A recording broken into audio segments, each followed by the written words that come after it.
Καλώς ήρθατε και πάλι στην Ωνάσιο Βιβλιοθήκη. Καλώς ήρθατε στην τελευταία διάλεξη του πρώτου κύκλου ομιλιών με τίτλο «Διαμάχες παιδείας και γλώσσας στην περίοδο του νεοελληνικού διαφωτισμού». Στις προηγούμενες διαλέξεις ασχοληθήκαμε με διαμάχες στον τομέα της τυπογραφίας, της παιδείας, των επιστημών.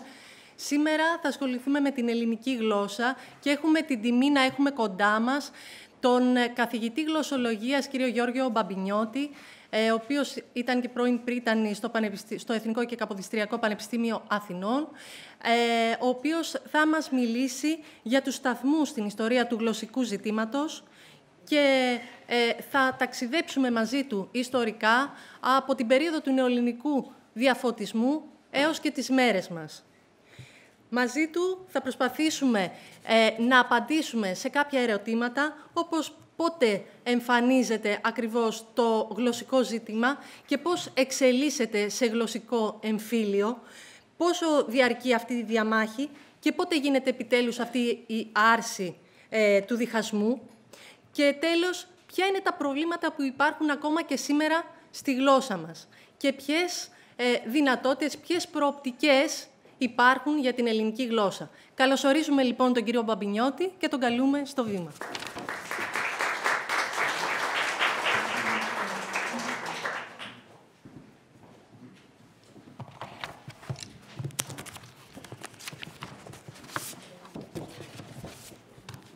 Κυρίες και κύριοι, καλησπέρα. Απόψε έχω την τιμή να βρίσκεται στο ακροατήριο ο Παύλος ο Ιωαννίδης, ένα σύμβολο του Ωνασίου και το θεωρώ τιμή μου που ήρθε εδώ να είναι παρόν σε αυτή την ομιλία. Βρισκόμαστε σε έναν ιερό χώρο για το βιβλίο, αυτή τη βιβλιοθήκη, η οποία έχει συγκροτηθεί με πρωτοβουλία του Διοικητικού Συμβουλίου του Ωνασίου, του Προέδρου, του Αντώνη του Παπαδημητρίου, τον οποίον δημόσια συγχαίρω και από αυτή τη θέση, όπως και όλο το Συμβούλιο που πήρε αυτές τις αποφάσεις, να έρθει εδώ να αποκτηθεί η συλλογή του Κώστα του Στάικου, ενός ανθρώπου που ξέρει το βιβλίο όσο κανείς άλλος, και επίσης η συλλογή των περιηγητών, που πάλι έχει συγκροτηθεί από τον Κώστα το Στάικο. Έτσι βρισκόμαστε σε ένα χώρο που δεν ξέρω αν τον έχετε επισκεφθεί άλλη φορά. Κυρία Γεροντοπούλου, μπορεί κανείς να δει αυτούς, το χώρο, τα βιβλία, πέραν από τις διαλέξεις, πώς έχει το θέμα? Γιατί είναι κάτι που το θεωρώ σημαντικό. Βέβαια και μπορεί. Γίνονται οργανωμένες επισκέψεις και εξεναγήσεις στον χώρο από τον ίδιο τον κύριο Στάικο, αλλά πάντα με οργανωμένο ραντεβού. Παρ' όλα αυτά, επειδή από πέρυσι που ξεκινήσαμε το προγραμματισμό εδώ των εκπαιδευτικών προγραμμάτων, κάνουμε αρκετές δράσεις, έρχεται πάρα πολλοί κόσμος ξανά και ξανά, του αρέσει να επισκέφτεται το χώρο και εμείς χαιρόμαστε πάρα πολύ που έρχονται ακόμα και μικρά παιδιά 6 ετών εδώ.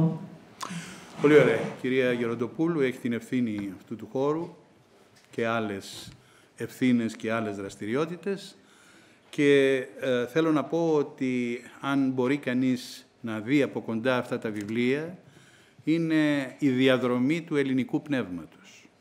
Ζωντανή μέσα από πολύτιμα, σπάνια, ενίοτε και μοναδικά αντίτυπα στον χώρο και αξίζει, επειδή ξέρω ότι όταν φτάνετε μέχρι εδώ είστε άνθρωποι που ενδιαφέρεστε, να βρει κανείς την ευκαιρία να περιδιαβάσει το χώρο, να κατεβάσει βιβλία, να τα ανοίξει, να τα δει.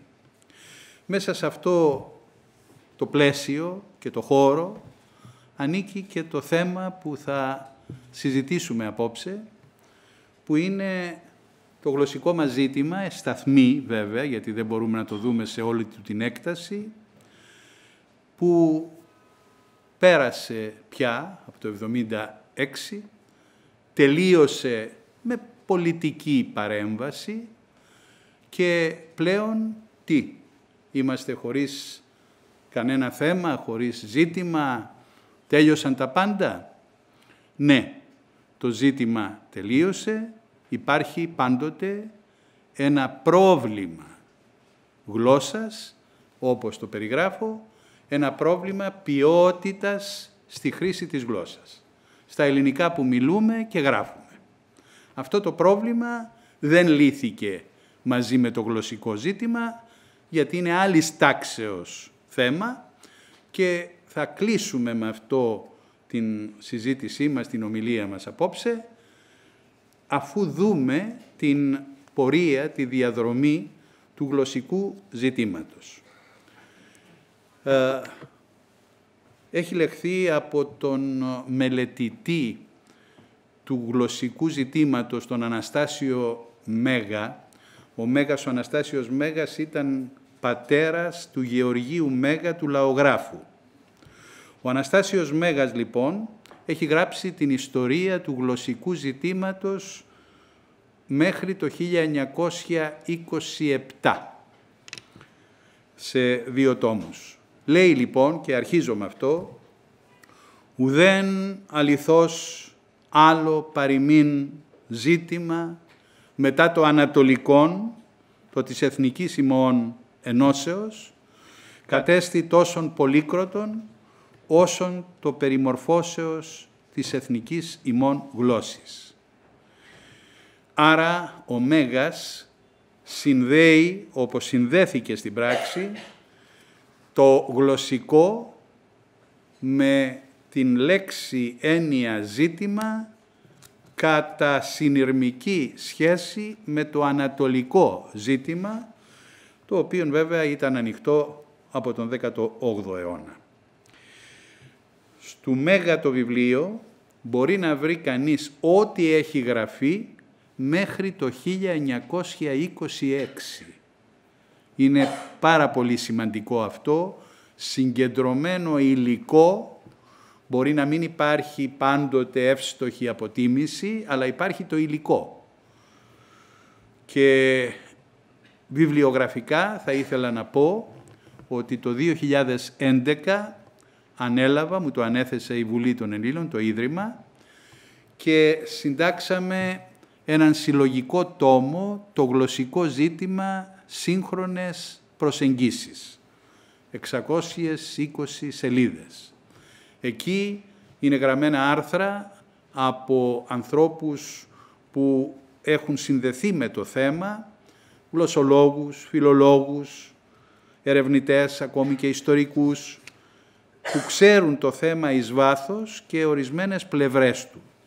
Ο ίδιος έχω γράψει μια σειρά από άρθρα που περιλαμβάνονται σε αυτό τον τόμο. Θα το συνιστούσα, είναι από το Ίδρυμα της Βουλής και είναι πραγματικά σύγχρονες προσεγγίσεις. Γιατί γράφοντας σήμερα, το 2011, πλέον το θέμα έχει αποφορτιστεί από αυτόν τον φανατισμό που υπήρχε και που φόρτιζε τις γραφίδες των ανθρώπων που ασχολούνταν με το θέμα. Τώρα αποφορτισμένο το θέμα έχει τεθεί στις σωστές του διαστάσεις. Επομένως είναι ένα έργο το οποίο είναι καλό να ξέρει κανείς όταν θέλει να δει το θέμα του γλωσσικού ζητήματος μαζί με όλα τα προβλήματα φιλολογικά, κοινωνικά, πολιτικά που συνδέθηκαν με το θέμα αυτό.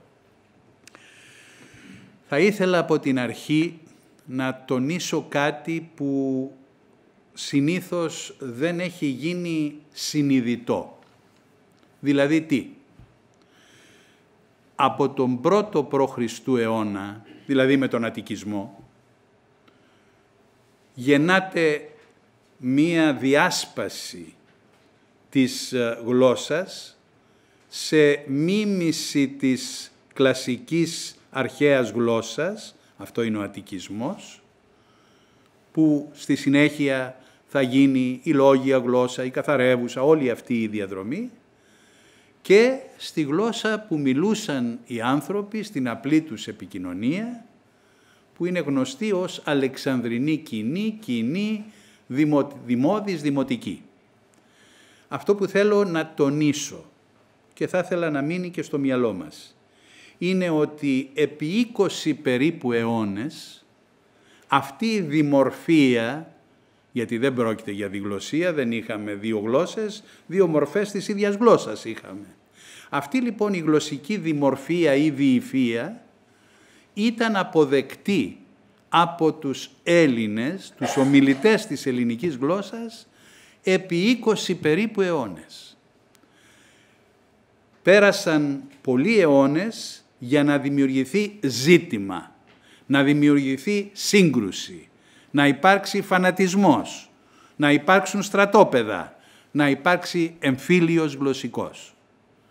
Επί αιώνες οι άνθρωποι δέχονταν την γλωσσική δημορφία, ότι η επίσημη γλώσσα ήταν αυτή, δηλαδή ας πούμε χονδρικά για να συνεννοούμεθα η καθαρεύουσα, η λόγια γλώσσα, η συνέχεια και η εξέλιξη της αττικιστικής, και η προφορική των ανθρώπων γλώσσα, όχι επίσημη προφορική, αλλά η καθημερινή γλώσσα ήταν μία απλούστερη μορφή γλώσσας, αυτό που χοντρικά λέμε δημοτική.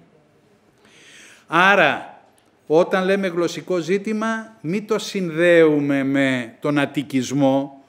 Με τον αττικισμό έχουμε την διάσχηση, την διάσπαση της γλώσσας σε δύο μορφές. Ζήτημα, δηλαδή σύγκρουση, έχουμε πολλούς αιώνες μετά, με τρεις συγκρούσεις.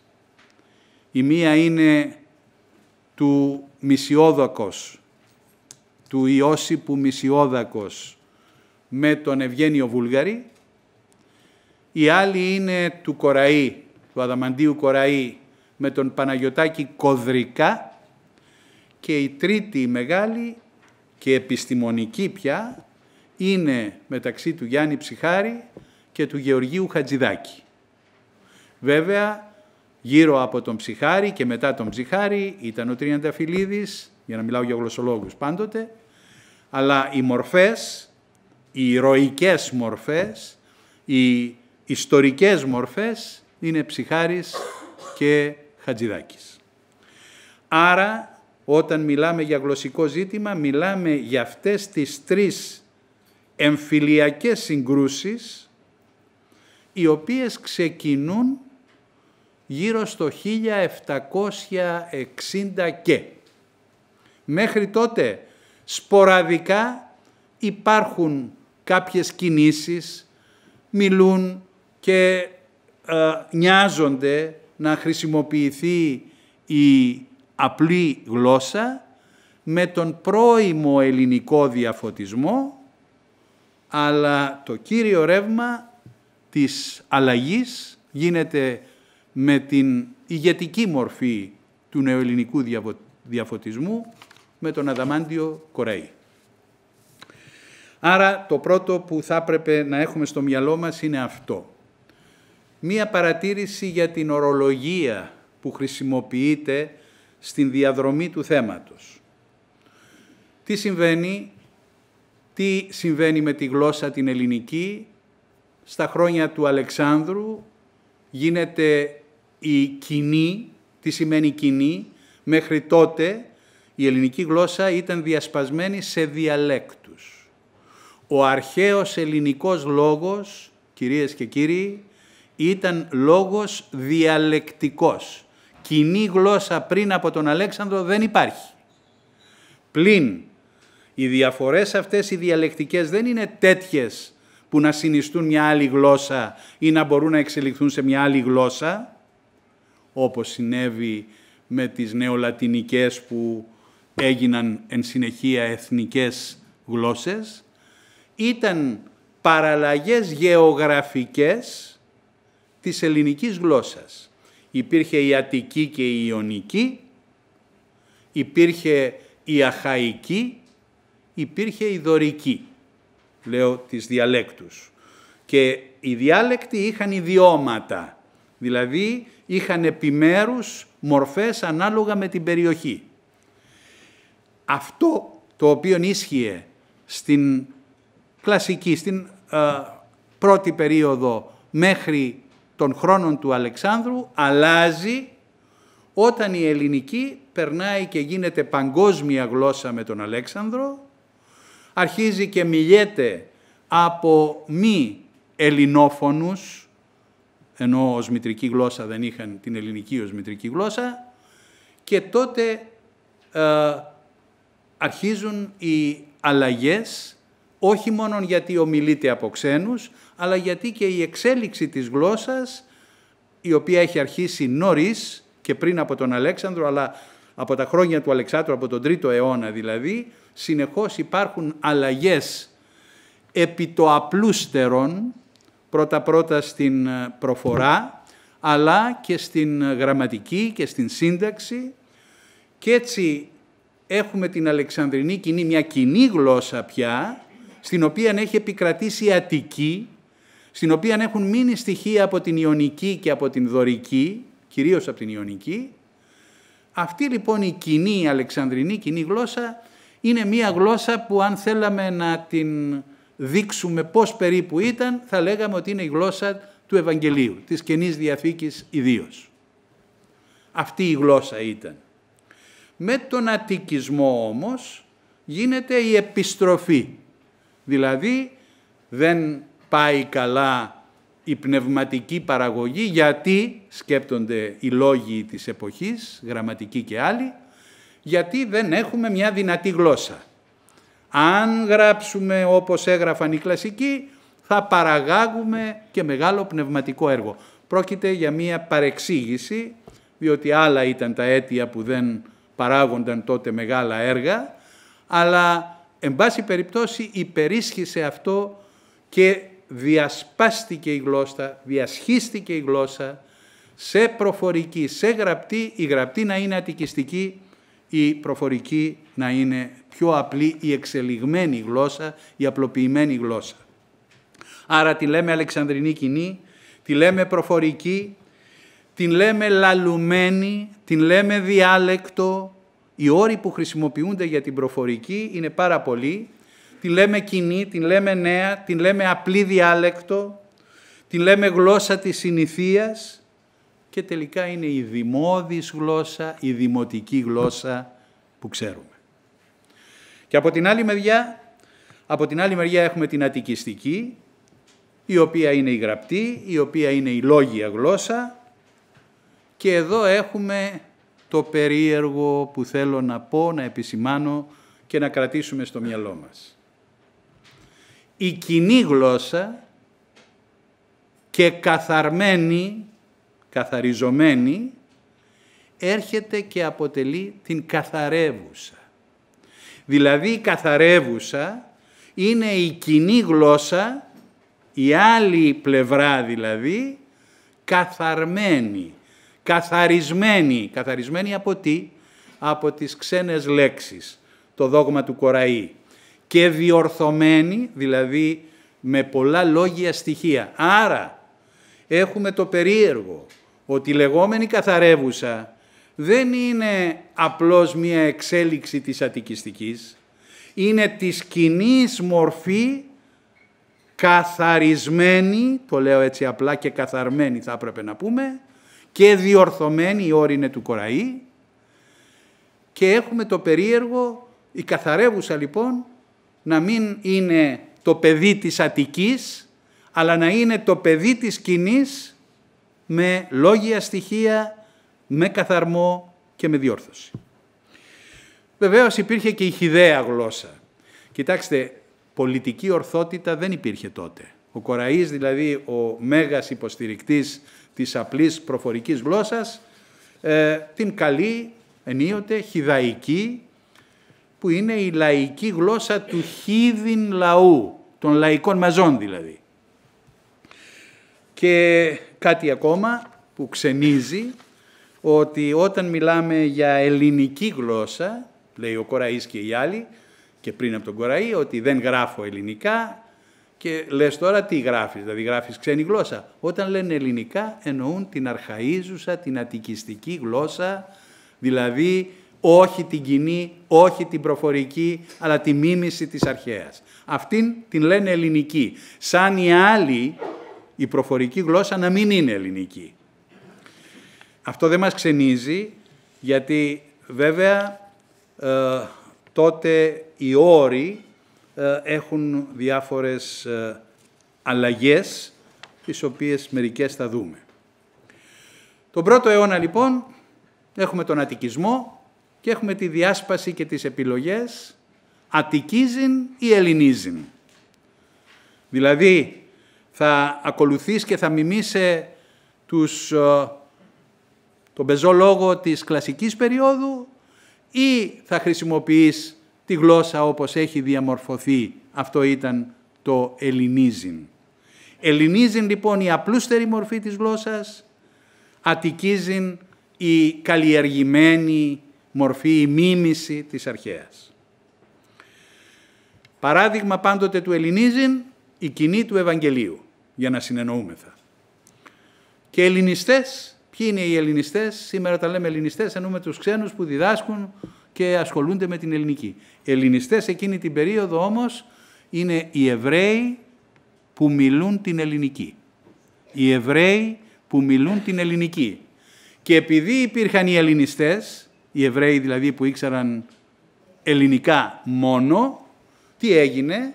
Έγινε η μετάφραση της Παλαιάς Διαθήκης από τους Εβδομήκοντα στα ελληνικά για να μπορούν να την καταλαβαίνουν οι ελληνιστές. Ποιοι ελληνιστές? Οι Εβραίοι οι οποίοι μιλούσαν ελληνικά και γνώριζαν την ελληνική γλώσσα. Αγαπητοί, πάμε τώρα στην προφορική κοινή γλώσσα, να την δούμε πάλι απέναντι στην γραπτή, την επίσημη, την αττικιστική. Ας μπούμε στο Βυζάντιο και ας μπούμε στο Βυζάντιο μέχρι τον 11ο αιώνα, γιατί τον 11ο αιώνα αλλάζουν τα πράγματα.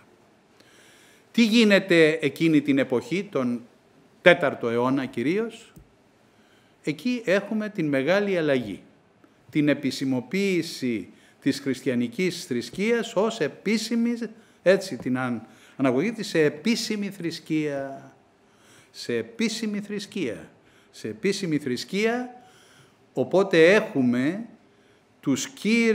τις κύριες μορφές της χριστιανικής θρησκείας, χοντρικά τους 3 ιεράρχες, μπορεί κανείς να πάει και στους πατέρες τους πριν κλπ. Αλλά ας μείνουμε στους γνωστούς 3 ιεράρχες, Βασίλειος, Γρηγόριος, Ιωάννης. Βασίλειος και Γρηγόριος εδώ κοντά μας σπούδαζαν, κάποια μέτρα πιο πέρα, στην φιλοσοφική σχολή, επί χρόνια. Και ο Βασίλειος και ο Γρηγόριος. Και μαθαίνουν την ελληνική παιδεία, ό,τι δίδασκαν τότε, τη ρητορική, τα μαθηματικά, την φιλοσοφία, τα πάντα, τη μουσική, και αποκτούν μια ελληνική παιδεία και ο Βασίλειος και ο Γρηγόριος. Ο Ιωάννης αποκτά επίσης μια ελληνική παιδεία, όχι στην Αθήνα, στη Σχολή των Αθηνών, αλλού, στην Αντιόχη. Τι γίνεται με αυτούς τους μεγάλους, οι οποίοι ήταν ο κορμός της χριστιανικής θρησκείας τον 4ο αιώνα? Αυτοί πρέπει να κάνουν την μεγάλη επιλογή. Θα ακολουθήσουν και θα υιοθετήσουν και θα προβάλλουν τη γλώσσα του Ευαγγελίου, την απλή, την κοινή γλώσσα, ή θα πάνε σε μια πιο καλλιεργημένη, προηγμένη, δουλεμένη γλώσσα που ήταν η εξέλιξη της αττικιστικής? Κάνουν τη δεύτερη επιλογή. Γιατί? Γιατί πρέπει πρώτα-πρώτα να μιλήσουν για όρους δογματικούς, πάρα πολύ δύσκολες έννοιες που χρειάζονται την αρχαία ελληνική. Πάνε στην αττικιστική. Γιατί έχουν τις συγκρούσεις με τους αιρετικούς, επιδογματικών θεμάτων που είναι δύσκολα θέματα, ενιολογικά θέματα, πάλι χρειάζονται μια πιο καλλιεργημένη γλώσσα. Και επίσης δεν μπορούν να αισθάνονται μειονεκτικά έναντι των Ελλήνων οι οποίοι, ή των ανθρώπων που μιλούσαν την ελληνική γλώσσα και σε επίπεδο έτσι υψηλό με την αττικιστική τους δομή, γνώση της γλώσσας, να αισθάνονται αυτοί οι φτωχοί συγγενείς. Και επιλέγουν λοιπόν και επισημοποιούν την αττικιστική μορφή της γλώσσας ως μορφή επίσημη της χριστιανικής θρησκείας. Καλά, τα συναξάρια θα γραφούν στην επίσημη γλώσσα. Όχι. Αλλά τα συναξάρια δεν μετράνε.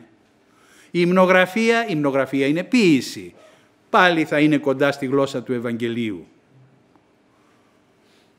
Δηλαδή, ναι, ένα κομμάτι μένει να έχει πιο απλή γλώσσα, αλλά το κύριο μέρος έκφρασης της ορθόδοξης χριστιανικής πίστης, θρησκείας, της οργανωμένης θρησκείας, επιλέγει την αττικιστική μορφή της γλώσσας. Αυτό είναι καθοριστικό. Γιατί η επίσημη θρησκεία στο Βυζάντιο σημαίνει πάρα πολλά πράγματα. Και όταν φτάσουμε στον Ιουστινιανό, είναι πια έτοιμος ο Ιουστινιανός, 527-565, είναι έτοιμος ο Ιουστινιανός να κάνει το μεγάλο βήμα, να περάσει από τη ρωμαϊκή, από τη λατινική γλώσσα που ήταν η επίσημη γλώσσα, και να πει επίσημη γλώσσα η ελληνική. Επίσημη γλώσσα η ελληνική, ποια ελληνική? Η ελληνική αττικιστική.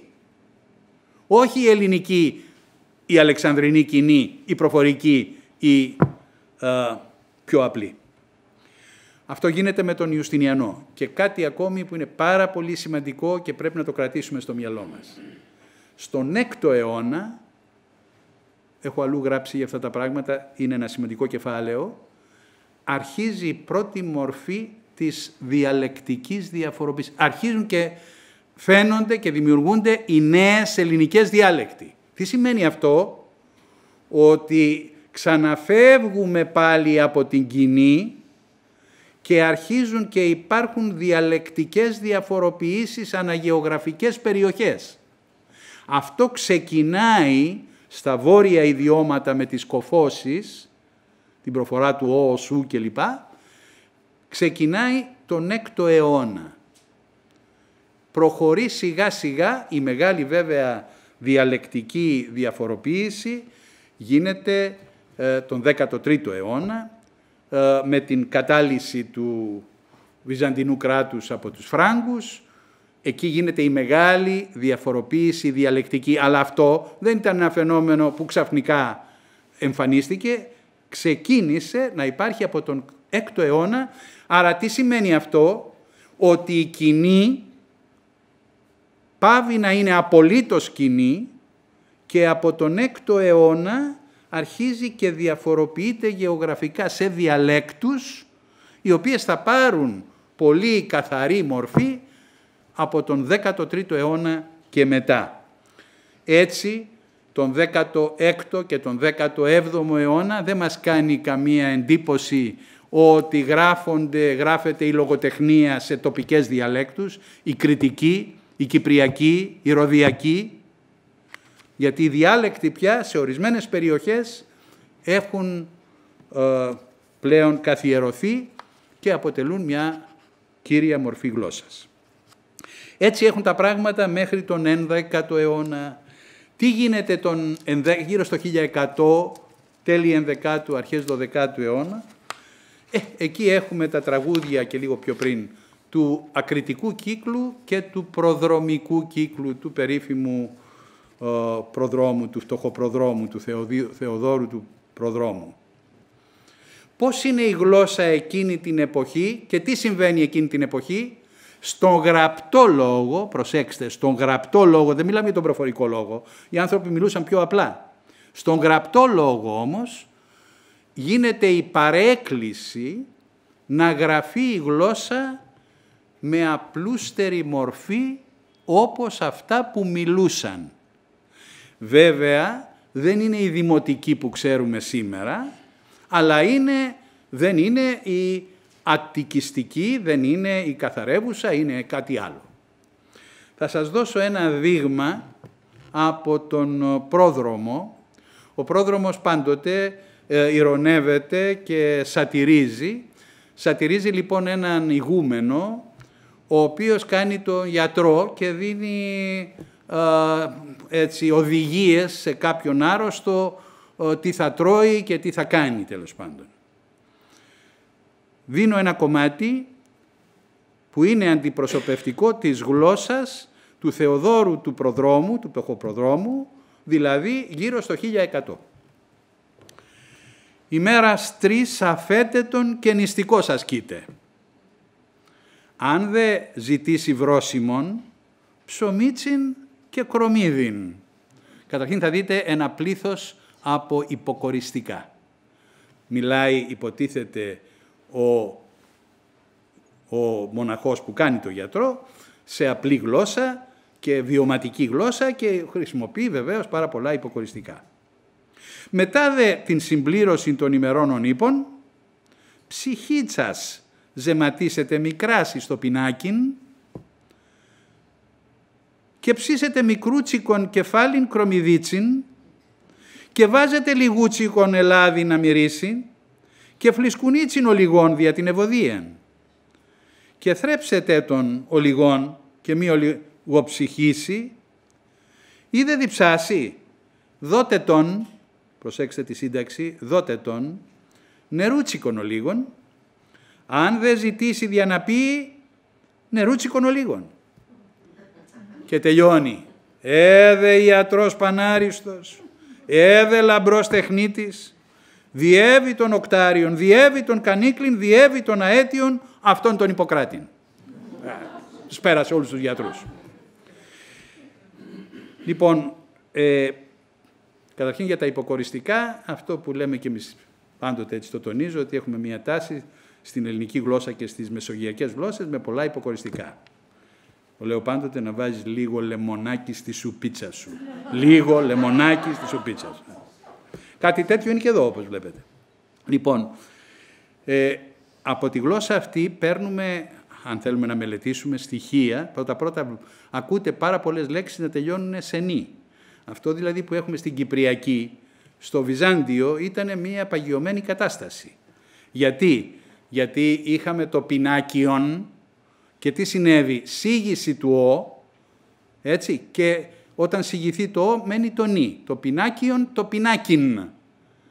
Πέρασαν αιώνες για να συγηθεί το νη στην κοινή και να μείνει το πινάκι. Το παιδίον έγινε παιδίν και μετά παιδί. Όλα αυτά εδώ τα έχουμε με νη ακόμη, το οποίο διατηρείται στην Κυπριακή. Και κάτι ακόμη που σας είπα, δότε τον. Κοιτάξτε, δεν λέει δότε του, είναι δότε με αιτιατική. Είναι αυτό που λέμε στα βόρεια ιδιώματα, με δίνει, με λέει, έτσι, όχι μου δίνει, μου λέει. Η εκκίνηση της υποχώρησης της δοτικής στα ρήματα έγινε με το κύριο ρεύμα που ήταν στα ελληνικά, με αιτιατική.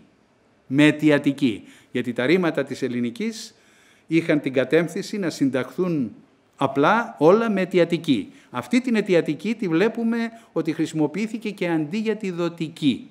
Ενώ στα νότια ιδιώματα πέρασε η γενική στη θέση της δοτικής. Δώστε μου, πείτε μου, αυτά που λέμε.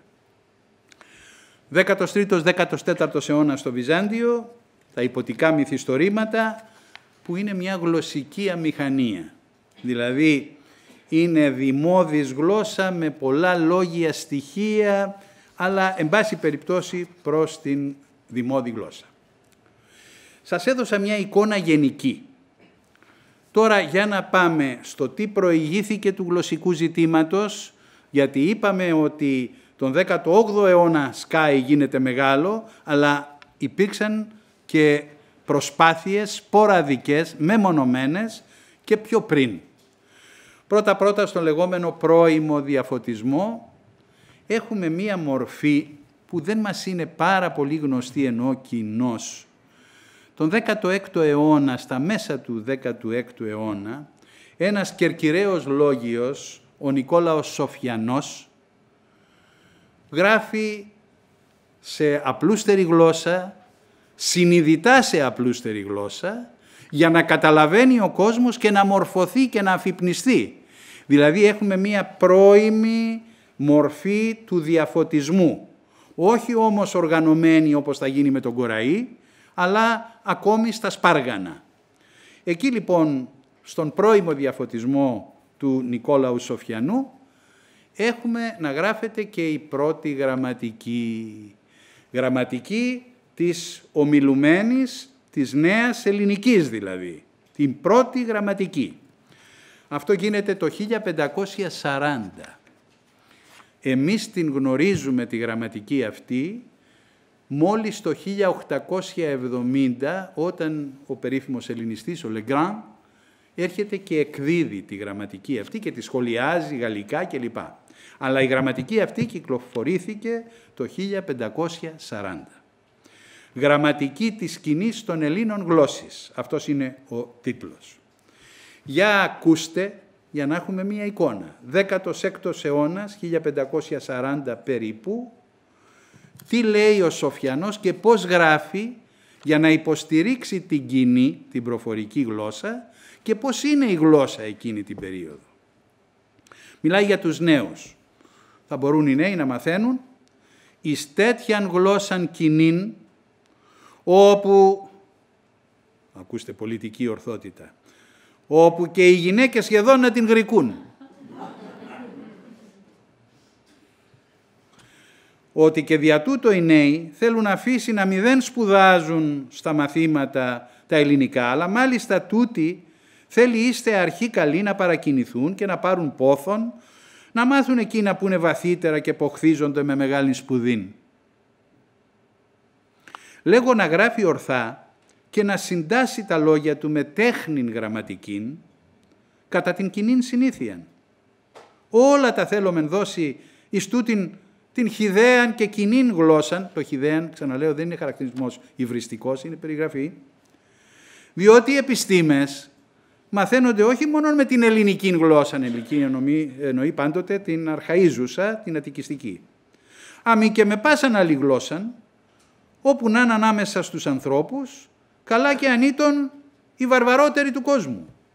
Τόσο μάλλον η δική μας ομιλία, η κοινή λέγω, όπου έχει τέτοιαν ευταξίαν και αρμονίαν και καλοπισμών, όπου ως εγώ νομίζω άλλη να μηδέν είναι όπου καν να τη σημώνει. Ένας ύμνος στην απλή γλώσσα.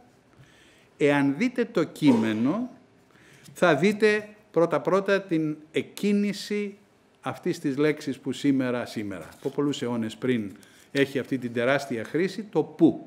Το που ξεκινάει από το όπου. Το όπου λοιπόν εδώ βρήθη σε όλα αυτά τα κείμενα, είναι όπου, σιγάτε το ο και μένει το που. Και κυριαρχεί το που να μπορεί να χρησιμοποιείται αντί της αναφορικής αντωνυμίας ως μονοσύλλαβη λέξη. Όταν γράφει στην γλώσσα, τι κάνει? Γράφει, διώχνει το «η», βάζει μία απόστροφο μπροστά από το σίγμα και βάζει και το άρθρο. Δηλαδή δεν έχει γίνει μία λέξη στην, στον κλπ. Είναι το «ης» και το δείχνει ότι είναι το «ης», έχει φύγει το «η» και βάζει μία απόστροφο στο «η» που έχει φύγει, έχει συγγυθεί δηλαδή, και δίπλα είναι το άρθρο. Και όλες οι λέξεις που είναι θηλυκά, οι επιστήμες κλπ, όλες είναι γραμμένες με αλφα-γιώτα. Δεν είναι ανορθόγραφη γραφή του Νικολάου Σοφιανού, είναι η περίφημη αιωλοδωρική θεωρία. Τι είναι η αιωλοδωρική θεωρία που κυριαρχούσε μέχρι να έρθει ο Χατζηδάκης και να αποδείξει ότι αυτά είναι περίπου ανοησίες? Ότι η νέα ελληνική γλώσσα, προσέξτε, πρέπει να γίνει η σύνδεση, η άμεση της νέας ελληνικής με την αρχαία. Ποια αρχαία όμως? Όχι την Αττική, γιατί η Αττική ήτανε. Με τύπους της αιωλικής και της δωρικής. Τι είχαμε στα αιωλικά?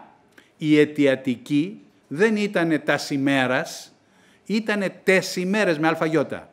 Τάις εμέρα εις. Λοιπόν, θεωρούν λοιπόν ότι όταν λέμε επιστήμες, ημέρες, γυναίκες κλπ, είναι η αιωλοδωρική κατάληξη τύπος γραμματικός που έχει μείνει. Στην πραγματικότητα δεν πρόκειται για αυτό το πράγμα.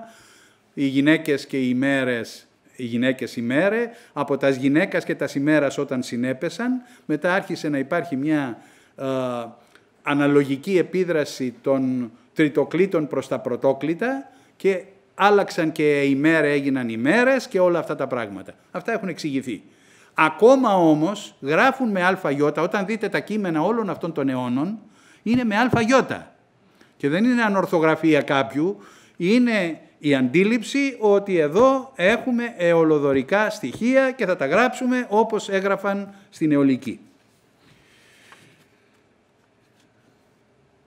1540. 1622, άλλη γραμματική, από τον Τζιρόλαμο Τζερμάνο, στα Ιταλικά αυτή η γραμματική, εκδίδεται και αυτή το 1907 από τον Περνό, τον Ανρί Περνό. Άρα υπήρχε μία τάση να γράφουν γραμματικές και έχει σημασία ότι ο Τζερμάνο είναι Ιησουήτης μοναχός. Όπως το 1650 έχουμε την καλύτερη από αυτές τις γραμματικές του Ρωμανού του Νικηφόρου, πατήρ και αυτός, ιερωμένος. Γιατί γράφουν αυτοί σε απλή γλώσσα και γράφουν τη γραμματική κλπ. Τη γράφουν διότι πλέον θέλουν πρώτον ο κόσμος να καταλαβαίνει το Ευαγγέλιο και όλα την διδασκαλία τους, αλλά θέλουν να καταπολεμήσουν και τον προσιλητισμό που ασκούν ετερόδοξοι, καθολικοί, προτεστάντες και άλλοι. Λοιπόν, επειδή εκείνοι χρησιμοποιούσαν την απλή γλώσσα, ούτως ή άλλως την αττικιστική δεν την ήξεραν, έρχονται και οι δικοί μας, ή όσοι τέλος πάντων ανήκουν στην χριστιανική Ορθόδοξη Εκκλησία, και αυτοί χρησιμοποιούν την απλή γλώσσα. Και το 1683 ο Πόρτιους, ένας επίσης διδάσκαλος θεολογίας, γράφει Grammatica Linguae Graecae Vulgaris, η οποία επανεκδόθηκε αργότερα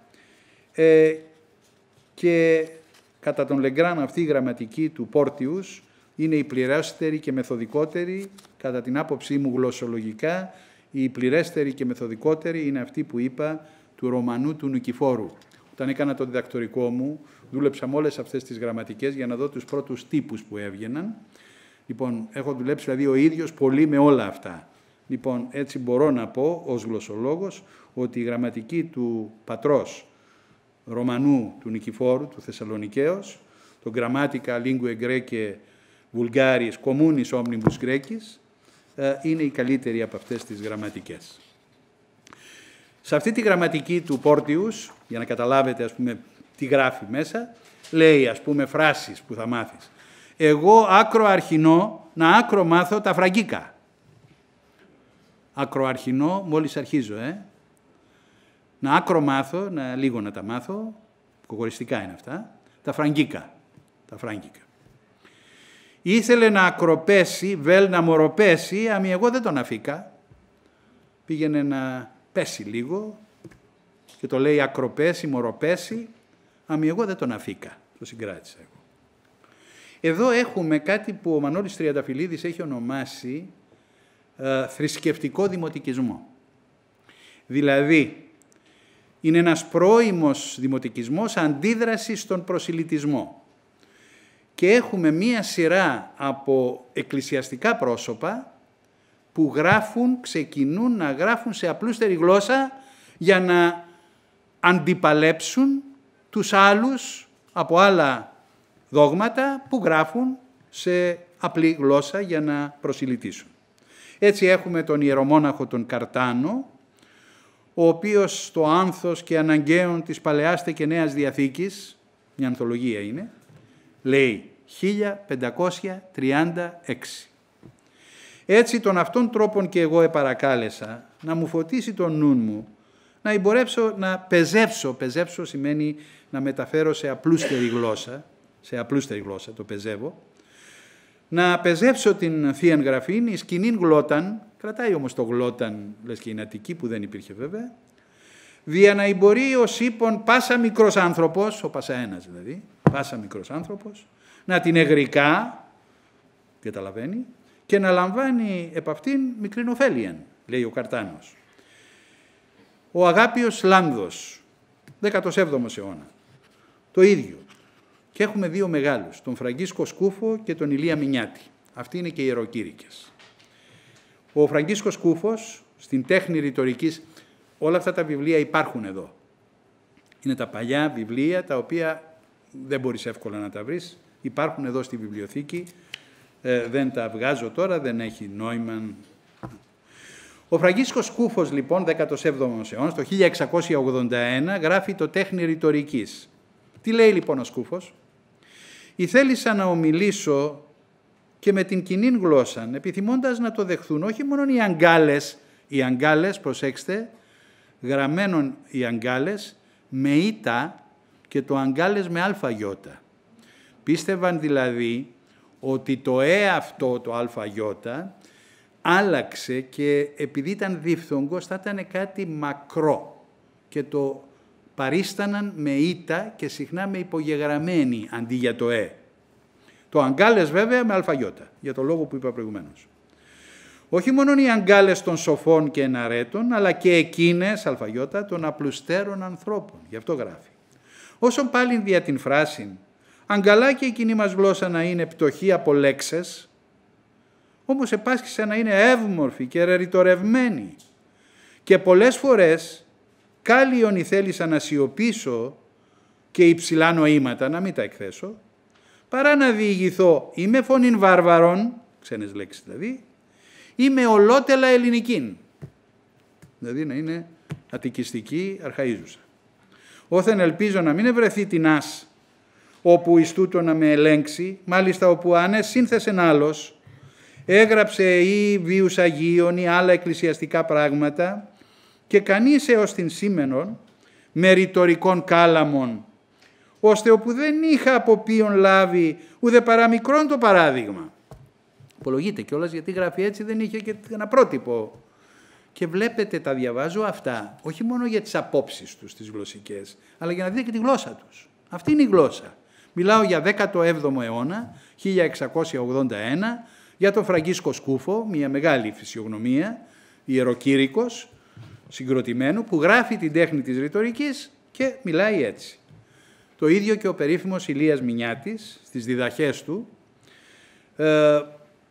λέει αντίστοιχα πράγματα και έρχεται ο Παναγιωτάκης ο Κοδρικάς, ο αντίπαλος του Κοραή, και γράφει κάπου «Την απλουστά την δημοτικήν διάλεκτον εις την δημοσθένιον ανύψωσεν εφράδιαν ο Ηλίας Μινιάτης».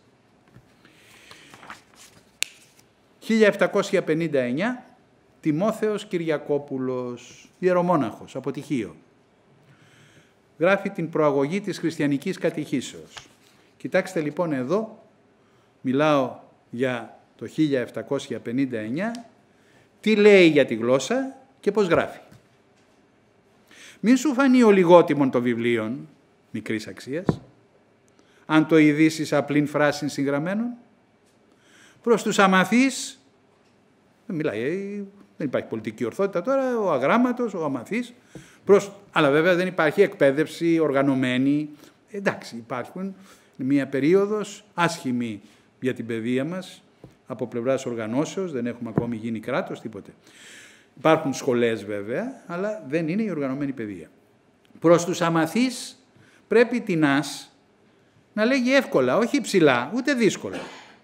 Δια τούτο αν ήθελε λαλήσω μιξοβάρβαρα, με ξένες λέξεις δηλαδή, ή εις άλλων πολυσπούδακτων τρόπων, μιλήσω τα ελληνικά δηλαδή, ήθελε δώσω βέβαια εις την γνώμη των Ελληνιστών, αλλά όχι στην γνώμη του Θεού. Δια τούτο έγραψα εις κοινήν και απλήν διάλεκτον, όταν λέει διάλεκτον η γλώσσα, εις την οποία λαλούσι και οι πλέον παιδευμένοι άνθρωποι της πολιτείας όταν βούλονται να κάμουσι και τες πλέον σοβαρές των δουλείες. Ακόμη είναι η δουλεία, μετά έγινε η δουλειά. Και σε αυτό εγώ ήβρα μεγαλωτά την δυσκολία. Επειδή και έστοντας, η απλή διάλεκτος πτωχή και ολίγης του λόγου της και δια τούτο γεμάτη από λέξεις βάρβαρες, φράγκικες ή τούρκικες, μου εφάνηκε πρέπει να ξεφύγω όσον εδινήθηκα κάθε βαρβαρισμόν, ξένες λέξεις, όπου δεν συμφέρνει στην εδική μας γλώσσα και μαζί να βαστώ μακριά εκείνες τις ελληνικές λέξεις, όλα με αλφαγιώτα αυτά, τις οποίες οι απλοί άνθρωποι δεν τις γρικούσι. Μερικές φορές και τα ίδια ελληνικά λόγια όπου μεταχειρίστηκα τα έβαλα διεφθαρμένα, τα άλλαξα. Καθώς κοινώς διεφθαρμένα τα λαλεί ο λαός. Φοβούμενος ότι βάζοντας τα κατά τους κανόνας της γραμματικής της ελληνικής, μήπως και ο λαός δεν τα καταλαμβάνει.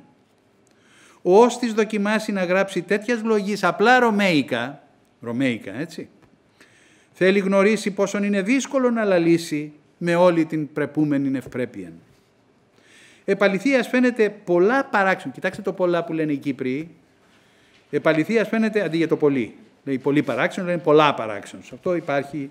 Επαληθείας φαίνεται πολλά παράξενος ο σκοπός εκείνων των συγγραφέων, μάλιστα των διδακτάδων και άλλων όπου γράφουσι δια ωφέλιαν των ψυχών, οι οποίοι λαλώντας κοινώς δια των λαών, τον πλέα απλούν, το πλέα, είναι το πλέον πλέα, το οποίο έγινε πια, το πια. Ακόμα όμως είναι τον πλέα απλούν και πλέον αμαθή, παραμερίζουσιν όμως τα κοινά λόγια, όπου δεν είναι βάρβαρα, γιατί δεν είναι από ξένην γλώσσαν σειρμένα και συντρέχουσιν στα ελληνικά, όπου ο λαός ο αμαθής καθόλου δεν τα γρικά. Διαναδείξουσι, τώρα σατυρίζει αυτούς που γράφουν καθαρεύουσα, διαναδείξουσι την σπουδή των εις αυτά, ως αν να εκρέμετον όλη η σοφία και η επιστήμη του ανθρώπου εις τα ελληνικά λόγια. Ελληνικά λόγια πάντοτε μιλάμε για τικιστική, αρχαΐζουσα κλπ. Πάμε τώρα στο γλωσσικό ζήτημα. Μπαίνουμε τώρα στα βαθιά, τα οποία αρχίζουν από το 1761. Τρεις σημαντικές διαμάχες, τρεις συγκρούσεις, τρεις μορφές εμφυλίου. Ιώσιπος Μησιόδαξ, 1725, πεθαίνει το 1800. Ευγένιος Βούλγαρης, 1716, πεθαίνει το 1806. Ο Ιώσιπος Μησιόδαξ, λοιπόν, ιεροδιάκονος,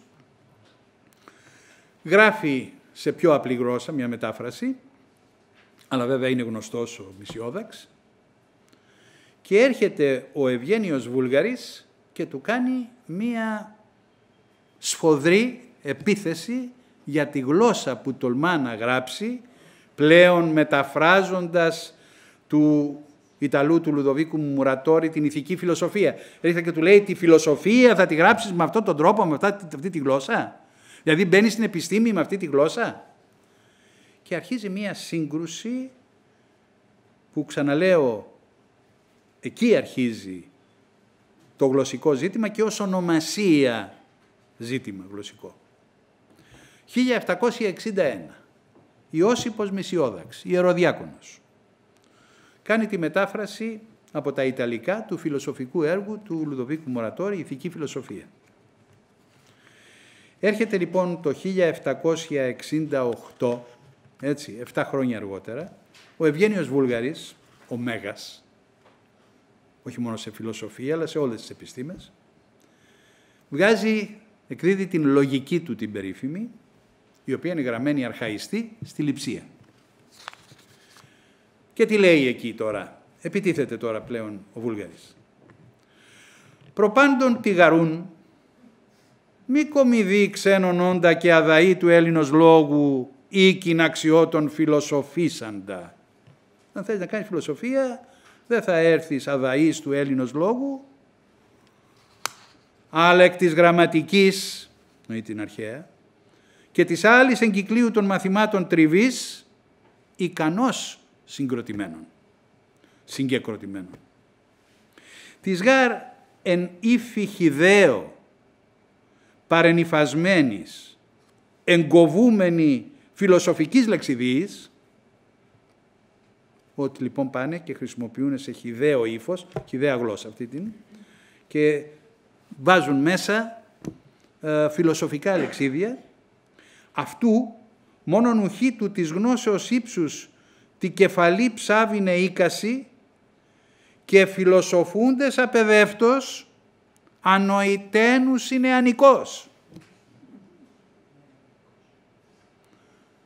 και βάζει την περίφημη φράση που λέγεται για τον Βούλγαρη στο γλωσσικό «εξηρυκταίων». Εξηρίζω σημαίνει σφύρα τους, αποδοκίμασέ τους. Εξηρυκταίων άρα τα χιδαϊστή φιλοσοφήν επαγγελόμενα βιβλιάρια. Της Ελλάδος φωνής οσίοντε επιμελημένους εις άνευ ουδέν τον πάλε πε φιλοσοφικότον εστιν απόνασθε. Δεν μπορεί να ωφεληθείς τίποτε από την παλιά φιλοσοφία χωρίς να γνωρίζεις την ελληνική, δηλαδή την αρχαϊκή, την αρχαΐζουσα γλώσσα. Είναι η επίθεση που κάνει στον Ιώσυπο Μησιόδακα, γιατί αυτός τόλμησε ένα φιλοσοφικό βιβλίο, την ηθική φιλοσοφία του Μουρατόρη, να την δώσει απλοϊκά. Έρχεται μετά ο Μησιόδαξ το 1781 στην θεωρία γεωγραφίας, διότι έγραφαν και για διάφορα θέματα, με σεβασμό στον Ευγένιο, λέει ο κλινός Ευγένιος, γιατί τον είχε και δάσκαλο για ένα διάστημα, και παίρνει μία στάση στον πρόλογό του, εν μέρει απολογητική αλλά και μαχητική, επιθετική. Γιατί προτίμησε, εξηγεί ο Μησιόδαξ, την κοινή γλώσσα? 3 είναι οι λόγοι κυρίως υπό τον οποίον προαχθής προέκρινα το απλούν ύφος από του ελληνικού. Καταρχήν, είναι αυτή η δημοτική. Καταλαβαίνουμε ότι είναι μία απλή καθαρεύουσα με λόγια γλώσσα με στοιχεία δημοτικά του Μησιόδακος. Ξαναλέω, 3 είναι οι λόγοι κυρίως υπό τον οποίον προαχθής προέκρινα το απλούν ύφος από του ελληνικού. Ο πρώτος μεν είναι διότι η σαφήνεια, ως άκιστα πράγματα εκτίθενται απλοϊκώς, προσλαμβάνει επίταση. Πιο δυνατή η σαφήνεια την καταλαβαίνει ο κόσμος. Ο δεύτερος δε, διότι τα πράγματα εκτεθειμένα απλοϊκώς γίνονται νοητά. Και αυτής της μη αψαμένης γραμματικής, και αυτοί που δεν είχαν καμία επαφή με τη γραμματική, δεν ύψαντο, έτσι, δεν ακούμπησαν ποτέ γραμματική, τα καταλαβαίνουν απλοϊκώς. Ο τρίτος δε, διότι καλόν είναι τέλος, ότι και οι Έλληνες αυτοί να γράφωσιν είτε περί των επιστημών, είτε και περί πραγμάτων άλλων, εν τη τετριμένη, εν τη κοινή διαλέκτο αυτών.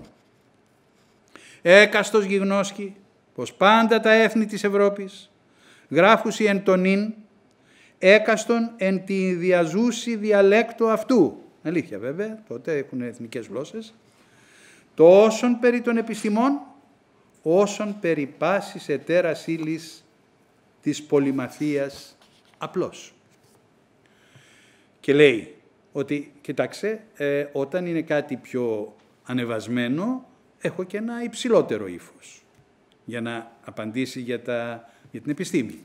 Εγώ διαλόγους τους οποίους επιφέρω, έκρινα να εξυφάνω την παρούσαν συγγραφή εν το απλό ύφη.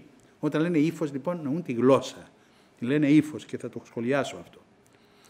Σώζον όμως αεί τους ορισμένους όρους των πραγμάτων. Κρατάω την ορολογία, τη φιλοσοφική. Ή την εσύσαν εν χρήση παρά της αρχαίης. Και μεθαρμόζον αεί το απλούν ύφος. Έτσι, το αλλάζω κρατώντας τους όρους, τους αρχαίους, τους φιλοσοφικούς, δεν το κάνω τόσο λαϊκό. Και μεθαρμόζον αεί το απλούν ύφος επί το σεμνότερον ή το ελάχιστον, ή τουλάχιστον επί το πρεποδέστερον τι αναχείρας πραγματευομένη ύλη. Ανάλογα με το τι πραγματεύομαι, το κάνω πιο ευπρεπές, χρησιμοποιώ τους αρχαίους όρους κλπ. Ένα πιο υψηλό ύφος. Και τι λέει τελικά για τον Ευγένιο Βούλγαρη? Ο Μέγας Ανήρ, αντί να εξηρήξει, με αποδοκιμάσει να με... όφιλε να συστήσει μάλλον το απλούν ύφος ημών. Προσδιορίζον αυτό τους όρους, κατά τους οποίους είναι ρυθμιστέων. Ουχή δε να εκφαυλίσει αυτό, όταν το απλούν ύφος είναι καθαρόν από ξένον είτε λέξεων είτε φράσεων, όλοι είναι εναντίον των ξένων λέξεων. Είναι εμφαντικόν οπωσδήποτε και ικανόν να εκθέσει πάσαν ύλην επιστημονικήν, γιατί να λογίζεται εξηρυκταίων. Τι κάνει ο Μησιόδαξ? Πρώτα είναι επιμένει πάρα πολύ να χρησιμοποιεί τον όρο ύφος. Προσέξτε, δεν μιλάει για άλλη γλώσσα, για άλλο ύφος. Επομένως, αυτό που λέμε οι γλωσσολόγοι αργότερα, ότι στην ελληνική δεν έχουμε διγλωσσία, δεν έχουμε δύο γλώσσες άλλες, αλλά έχουμε διυφία ή δημορφία, καθαρεύουσα δημοτική, ήδη επισημαίνεται κάπως πιο θεωρητικά από τον Μησιόδακα. Μιλάει συνειδητά για ύφος άλλο, όχι για άλλη γλώσσα. Το δεύτερο, η κοινή βέβαια του Μησιόδακος, είναι ανάμεσα στη δημοτική και στην απλή καθαρεύουσα. Και το τρίτον μάλλον, σε απαιτητικά κείμενα, το λέει, πάει σε υψηλότερο ύφος. Λογιότερη δημοτική το λέμε αργότερα. Αλλά προσέξτε και κάτι άλλο, είναι ο πρώτος πριν από τον Κοραή που μιλάει για διόρθωση. Τι σημαίνει διόρθωση? Να πάρω τους γραμματικούς και συντακτικούς τύπους και όπου είναι πολύ δημοτική, προφορική, χυδαία σε εισαγωγικά γλώσσα, να κρατήσω αυτούς τους τύπους από τη λόγια γλώσσα. Αυτό είναι η διόρθωση. Περνάμε στη δεύτερη σύγκρουση.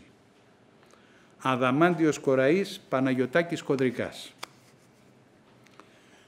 Όταν μιλάμε για τον Κοραή, μιλάμε τώρα για ένα μέγεθος, το μέγεθος.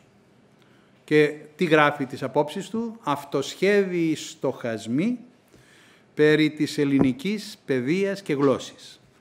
Ο Κοραής έχει εκδώσει 60 βιβλία.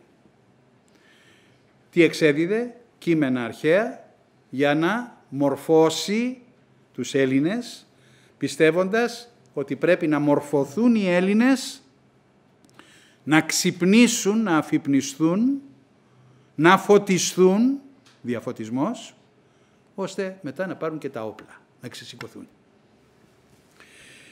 Λοιπόν, υπάρχει ένα βιβλίο το οποίο έχει ανατυπωθεί και θα ήταν καλό να το έχει κανείς. Το 1833, πεθαίνει ο Κοραής τότε, μαζεύουν οι μαθητές του και οι συνεργάτες του και εκδίδουν την συλλογή στην ελληνική βιβλιοθήκη και τα πάρεργα προλεγόμενα, τα προλεγόμενα του Κοραή. Γιατί τι έκανε? Σε κάθε έκδοση ο Κοραής εξέδιδε τον Ηλιόδωρο, επί παραδείγματι. Έβαζε προλεγόμενα. Στα προλεγόμενα έβαζε αυτοσχέδιους στοχασμούς, όπως τους λέει. Και μιλούσε για να διδάξει περί της παιδείας, περί της γλώσσας, όλα αυτά τα θέματα. Γι' αυτό το κείμενό του δεν είναι μόνο η έκδοση, ο σχολιασμός, πάντοτε έχει και αυτά τα προλεγόμενα. Αυτά λοιπόν βγαίνουν το 1933 στο Παρίσι. Βρισκόμαστε πια στην κύρια φάση για το γλωσσικό ζήτημα. Μπορούμε να θεωρήσουμε αυτή την σύγκρουση Μησιόδακος και Βούλγαροι την αρχή της σύγκρουσης. Εδώ τώρα είμαστε στο μέσον της σύγκρουσης, την κυρίως σύγκρουση. Εδώ γίνονται δύο στρατόπεδα. Αυτοί που υποστηρίζουν τον Κοραή και αυτοί που είναι απέναντι. Με τον Κοραή είναι ο Κωνσταντίνος Κούμας, είναι ο Άνθιμος Γαζής εν μέρη, ο εκδότης του Λογίου Ερμού, είναι ο Νεόφυτος Βάμβας, μετά απομακρύνθηκε ο Βάμβας, είναι ο Θεόκλητος Φαρμακίδης, ο Κωνσταντίνος Βαρδαλάχος, Βενιαμίν ο Λέσβιος, Στέφανος Οικονόμος, όχι ο Κωνσταντίνος, ο Στέφανος Οικονόμος, Κωνσταντίνος Κοκκινάκης, Δημήτριος Δάρβαρης, την οικογένεια του Βαρσάκη, Γεώργιος Χρυσοβέργης, έμεσα ο Αθανάσιος Ψαλίδας, ο Θεόφιλος Καΐρης ο περίφημος και σε νεότερους χρόνους βέβαια ο Σπυρίδων Τρικούπης. Αυτοί είναι κοραϊστές, περισσότερο ή λιγότερο. Απέναντι τώρα. Παναγιωτάκης Κοντρικάς, ο Φαναριώτης, ο Λόγιος. Νεόφυτος Δούκας, μεγάλη φυσιογνωμία. Στέφανος Κομιτάς, μέγα ανάστημα. Κωνσταντίνος Οικονόμος, αρχικά ο εξοικονόμων, αρχικά ήταν με τον Κοραή, μετά πέρασε σε μία αντίθεση. Ο Αθανάσιος Πάριος βέβαια, ο Αθανάσιος Χριστόπουλος εναντίον του Κοραή, ο Ιωάννης Βιλαράς εναντίον του Κοραή και βεβαίως δυστυχώς και ο Διονύσιος Σολωμός, όταν διακομωδεί και σατυρίζει τους λογιοτάτους, σατυρίζει τον Κοραή. Ο Ιακωβάκης Ρίζος Νερουλός και ο ημέτερος Απόστολος Αρσάκης. Και ο Απόστολος Αρσάκης ήταν στην πλευρά των συντηρητικών στη γλώσσα, όχι των κοραϊστών. Τι έλεγε λοιπόν ο Κοραής? Η γλώσσα είναι προϋπόθεση για την απόκτηση παιδείας και η απόκτηση παιδείας προϋπόθεση για τον φωτισμό των Ελλήνων, για τον διαφωτισμό. Άρα θα δώσουμε βάρος στη γλώσσα πια. Πρέπει να είναι η απλή γλώσσα, αλλιώς δεν μπορώ να διδάξω το λαό. Και αυτό κάνει τις εκδόσεις του στην απλή γλώσσα. Πρότυπο βέβαια του Κοραή είναι η Γαλλία, η οποία έχει γίνει επανάσταση και είναι οι κοινωνικο-πολιτικές, ιδεολογικές. Ο Κοραής είναι ο προοδευτικός, ο Γάλλος, ο γαλλοθραμένος και είναι εκεί.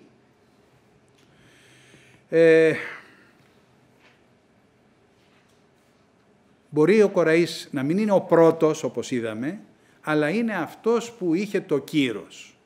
Δηλαδή το βάρος στην απλή γλώσσα έρχεται με τον Κοραή, όχι με τους προηγούμενους. Οι προηγούμενοι δεν μπορούσαν να επηρεάσουν. Ο Δημαράς γράφει κάπου για τον Κοραή, έδιδε παρενέσεις ως διαταγάς σχεδόν ακουωμένας εις τόπους κατά 300 λεύγας απέχοντας. Έτσι. Λοιπόν, παρενέσεις που ήταν σαν διαταγές στους μαχητές και λοιπά, ο Κοραής ήταν η εξειδανικευμένη μορφή. Κοραής, έτσι, ιδιοσυγκρασίας. Δεν ήθελε τις ακρότητες. Ήταν υπέρ της συνθέσεως. Ήταν στην αριστοτελική μεσότητα. Και έτσι εισηγείται την μέση οδό. Όχι η ακαλλιέργητη γλώσσα, η χυδαία, όχι η ιδιωματική γλώσσα, η διαλεκτική, την λέει γλωσσηματική, όχι η αρχαΐζουσα, η ελληνική, έξω από τα άκρα, ναι στην κοινή γλώσσα, στην προφορική, την απλή γλώσσα. Υπό δύο προϋποθέσεις. Καθαρμός από τις ξένες λέξεις και διόρθωση. Να διώξουμε στοιχεία γραμματικής και άλλα που τα θεωρούσε και ο Κοραής ως εξέλιξη ότι είναι διεφθαρμένα, ότι κάπου χάλασαν τη γλώσσα και στη θέση τους να βάλουμε πιο συντηρητικά λόγια στοιχεία. Άρα καθαρμός, διόρθωση. Η βάση του Κοραή για ποια σχέση? Για την λεγόμενη μέση οδό. Όχι χυδαία, όχι ελληνική, αρχαΐζουσα, όχι ιδιωματική, η απλή προφορική. Ακούστε τη θέση του Κοραή και τη γλώσσα του. Ανοιχτά υπέρ της σκηνής. Είχε δε και ένα ύφος, το οποίο ήταν αποφθεγματικό ύφος, αφοριστικό μαζί, ένα ύφος το οποίο γινόταν να το μεταφέρεις και να αναφέρεσαι σε αυτό.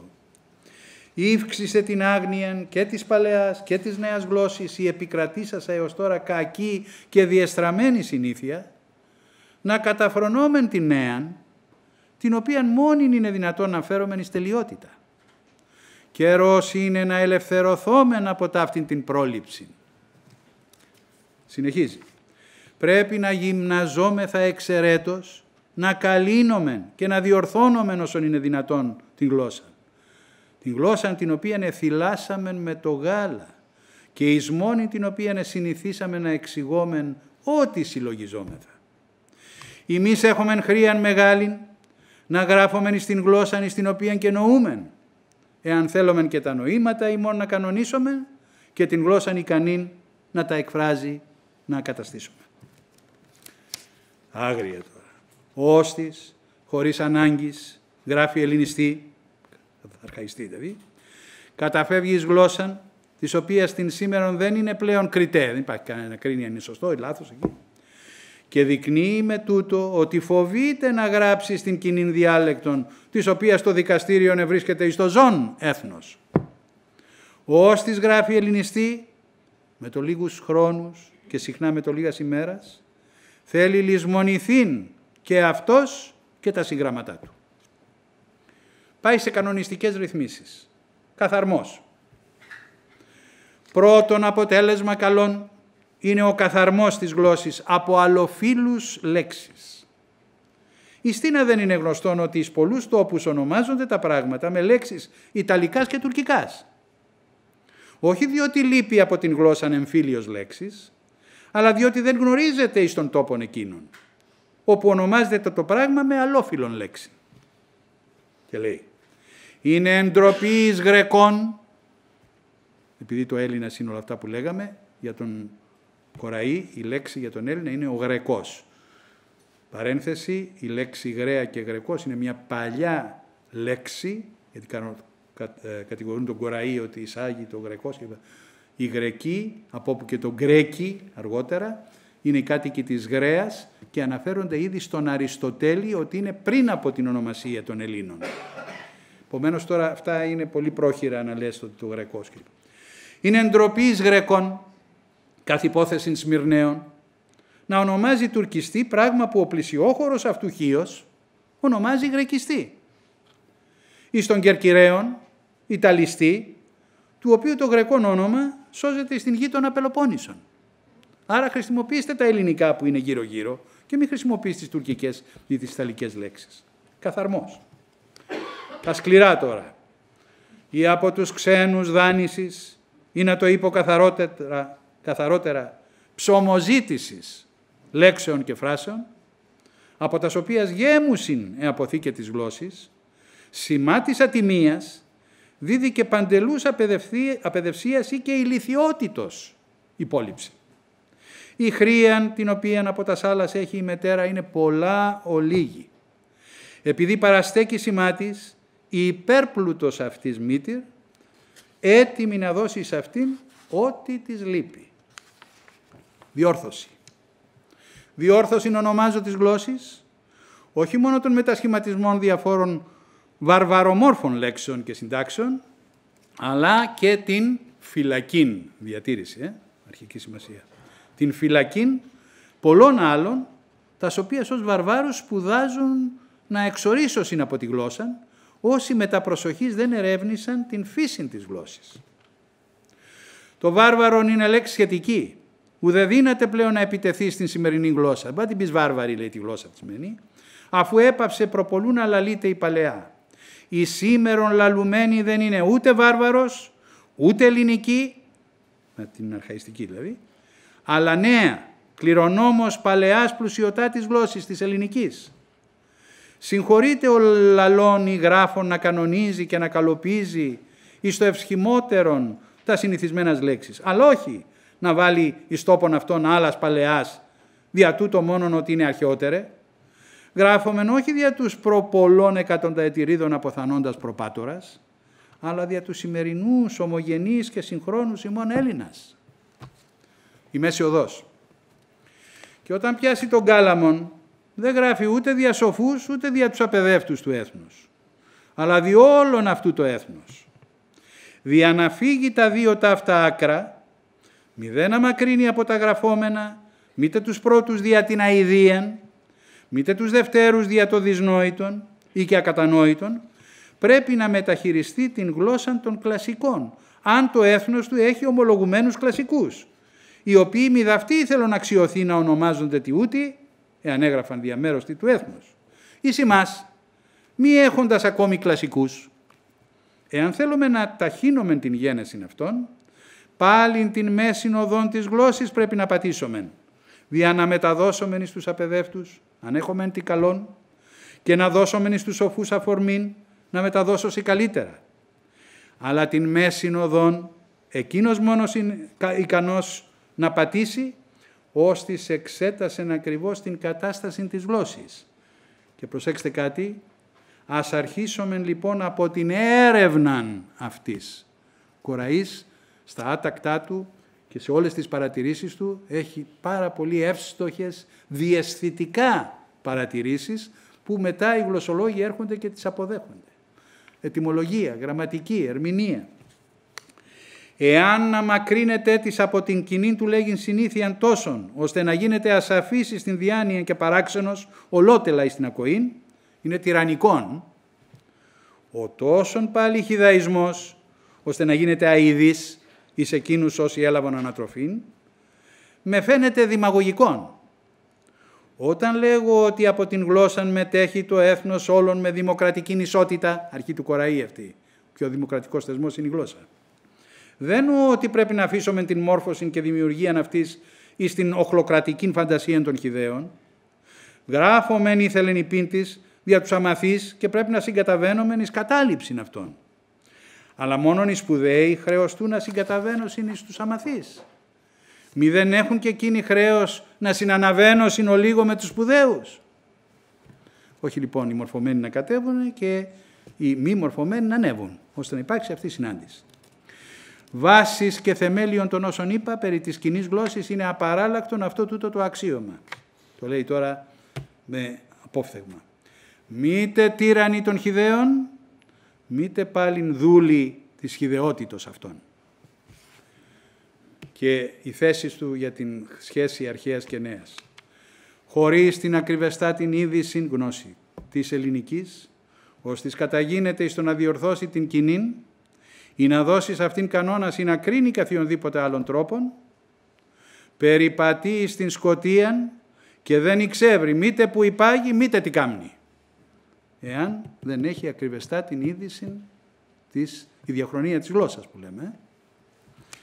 Και τι θα άλλο λέει, να γίνεται αντιπαραβολή. Δηλαδή τα νέα με τα αρχαία να τα συγκρίνεις.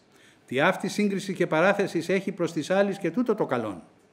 Ότι διδάσκει εν ταυτό και την διαφορά της κοινής ημών γλώσσην προς την αρχαία ελληνική. Και ανακαλύπτει τα αιτίας όθεν γεννήθη διαφορά.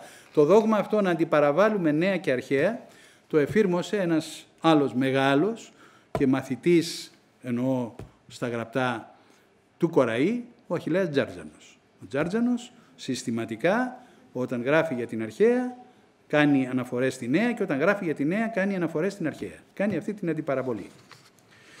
Βέβαια ο Κοραής δέχθηκε επιθέσεις και από τους δύο και από τους αρχαϊστές και από τους ας το πούμε δημοτικιστές γιατί ήταν στη Μέση Οδό. Παναγιωτάκης ο Κοδρικάς 1762-1827 το 1818 εκδίδει ένα βιβλίο «Μελέτη της κοινής ελληνικής διαλέκτου» στο Παρίσι. Υπόψη είναι ότι ζει 30 χρόνια στο Παρίσι, παράλληλα με τον Κοραή στο Παρίσι. Καλλιεργημένος φαναριώτης. Ο ίδιος τι υποστηρίζει? Τη λόγια γλώσσα του Πατριαρχείου. Εκείνη την περίοδο η γλώσσα του Πατριαρχείου είναι κανόνας. Και των λογίων της πόλης. Και βεβαίως είναι αντίθετος στις προοδευτικές ιδέες τις γαλλικές του Κοραή. Αντίφαση βέβαια ότι και αυτός στην ουσία γράφει μια μορφή απλής καθαρεύουσας που διαφέρει πολύ λίγο από τη γλώσσα του Κοραή στην πραγματικότητα. Πλην ορισμένων στοιχείων που ο Κοραής πράγματι τα παίρνει από την απλή γλώσσα. Κοδρικάς. Πρότυπη γλώσσα είναι η των ευγενών και των σπουδαίων. Η γλώσσα μας είναι φύση ελληνική και ο εξευγενισμός των ηθών του γένους δεν επιτρέπει την συγγραφήν χιδεολογία. Άλλη βέβαια είναι η γλώσσα των καπύλων και άλλη των ευγενών. Άλλη των σπουδαίων και άλλη των χιδαίων. Καθαρά ταξική διάκριση, έτσι.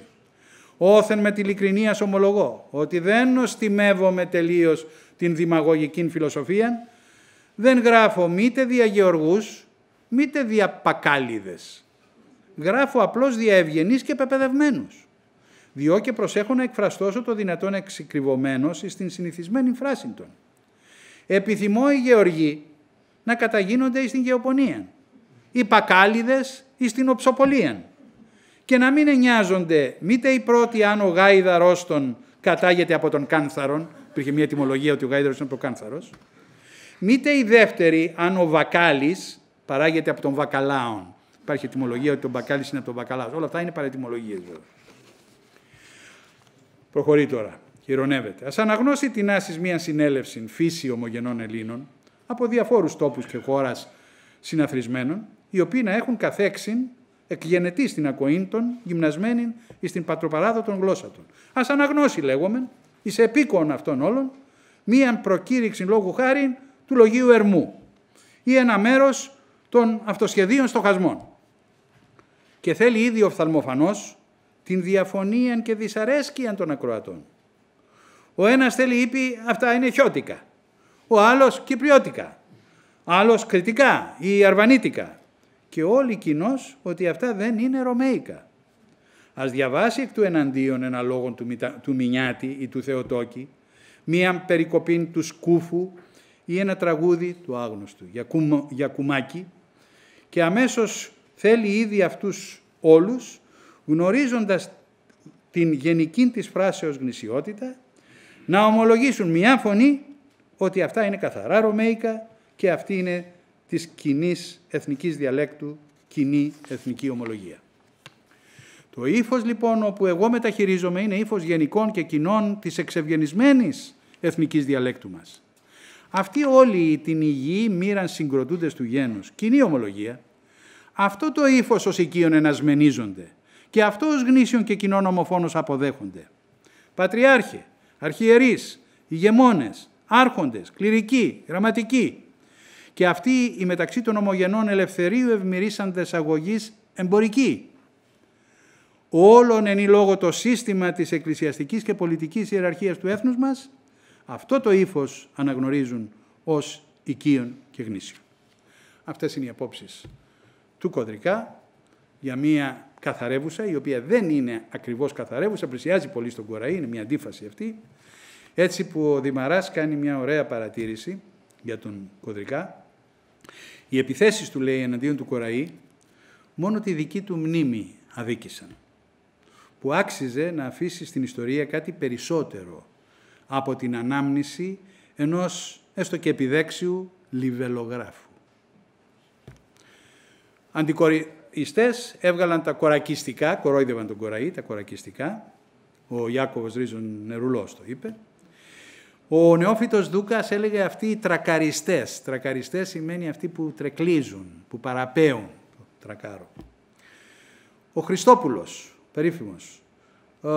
Πώς μερικοί από τους λογίους μας την υποθέτουν, την κοινή γλώσσα, βάρβαρην και σόλικην και φιλοτομούνται να την ελληνίσουν με το εντάμα αντί για το αντάμα και κάμπια αντί για το κάποια και προνό αντί για το πρωινό και τα όμοια. Τέλος ο Σολομός βέβαια στον διάλογό του τον σατυρίζει με τον σοφολογιότατο. Το συμπέρασμα για αυτήν την διαμάχη, το κύρος, η επιχειρηματολογία, η σοφία, η σύνεση, το ευρύτερο έργο και η πνευματική ακτινοβολία του Κοραή άνοιξαν οριστικά το δρόμο για το σεβασμό και την καλλιέργεια της δημόδους ως γραπτής γλώσσας. Πράγμα που δεν έγινε στον ίδιο βαθμό με κανέναν πριν από αυτόν, αλλά και με κανέναν μετά από αυτόν μέχρι της εμφανίσεως του Γιάννη Ψυχάρη.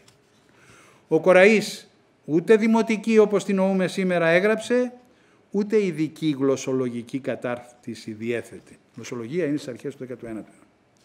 Εκείνο που πέτυχε στο πλαίσιο της γενικότερης ιδεολογίας του για τον νέο ελληνισμό ήταν να προβάλλει και να καταστήσει σεβαστά τα δικαιώματα και την αξία της προφορικής γλώσσας του ελληνικού λαού και της ανάγκης να περάσει και στον γραπτό λόγο.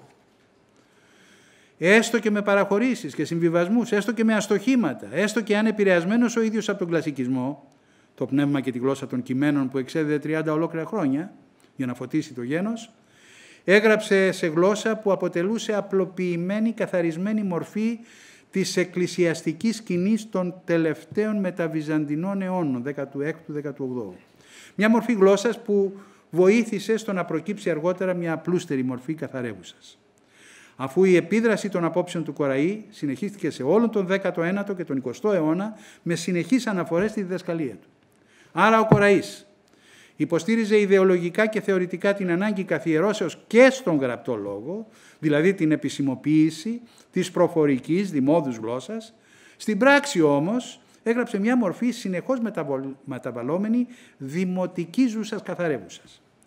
Η προσφορά του Κοραή στο γλωσσικό ζήτημα μπορεί μόνο να συγκριθεί, όσο και αν διαφέρει στις ιστορικές της συνθήκες, με την προσφορά του Ψυχάρη.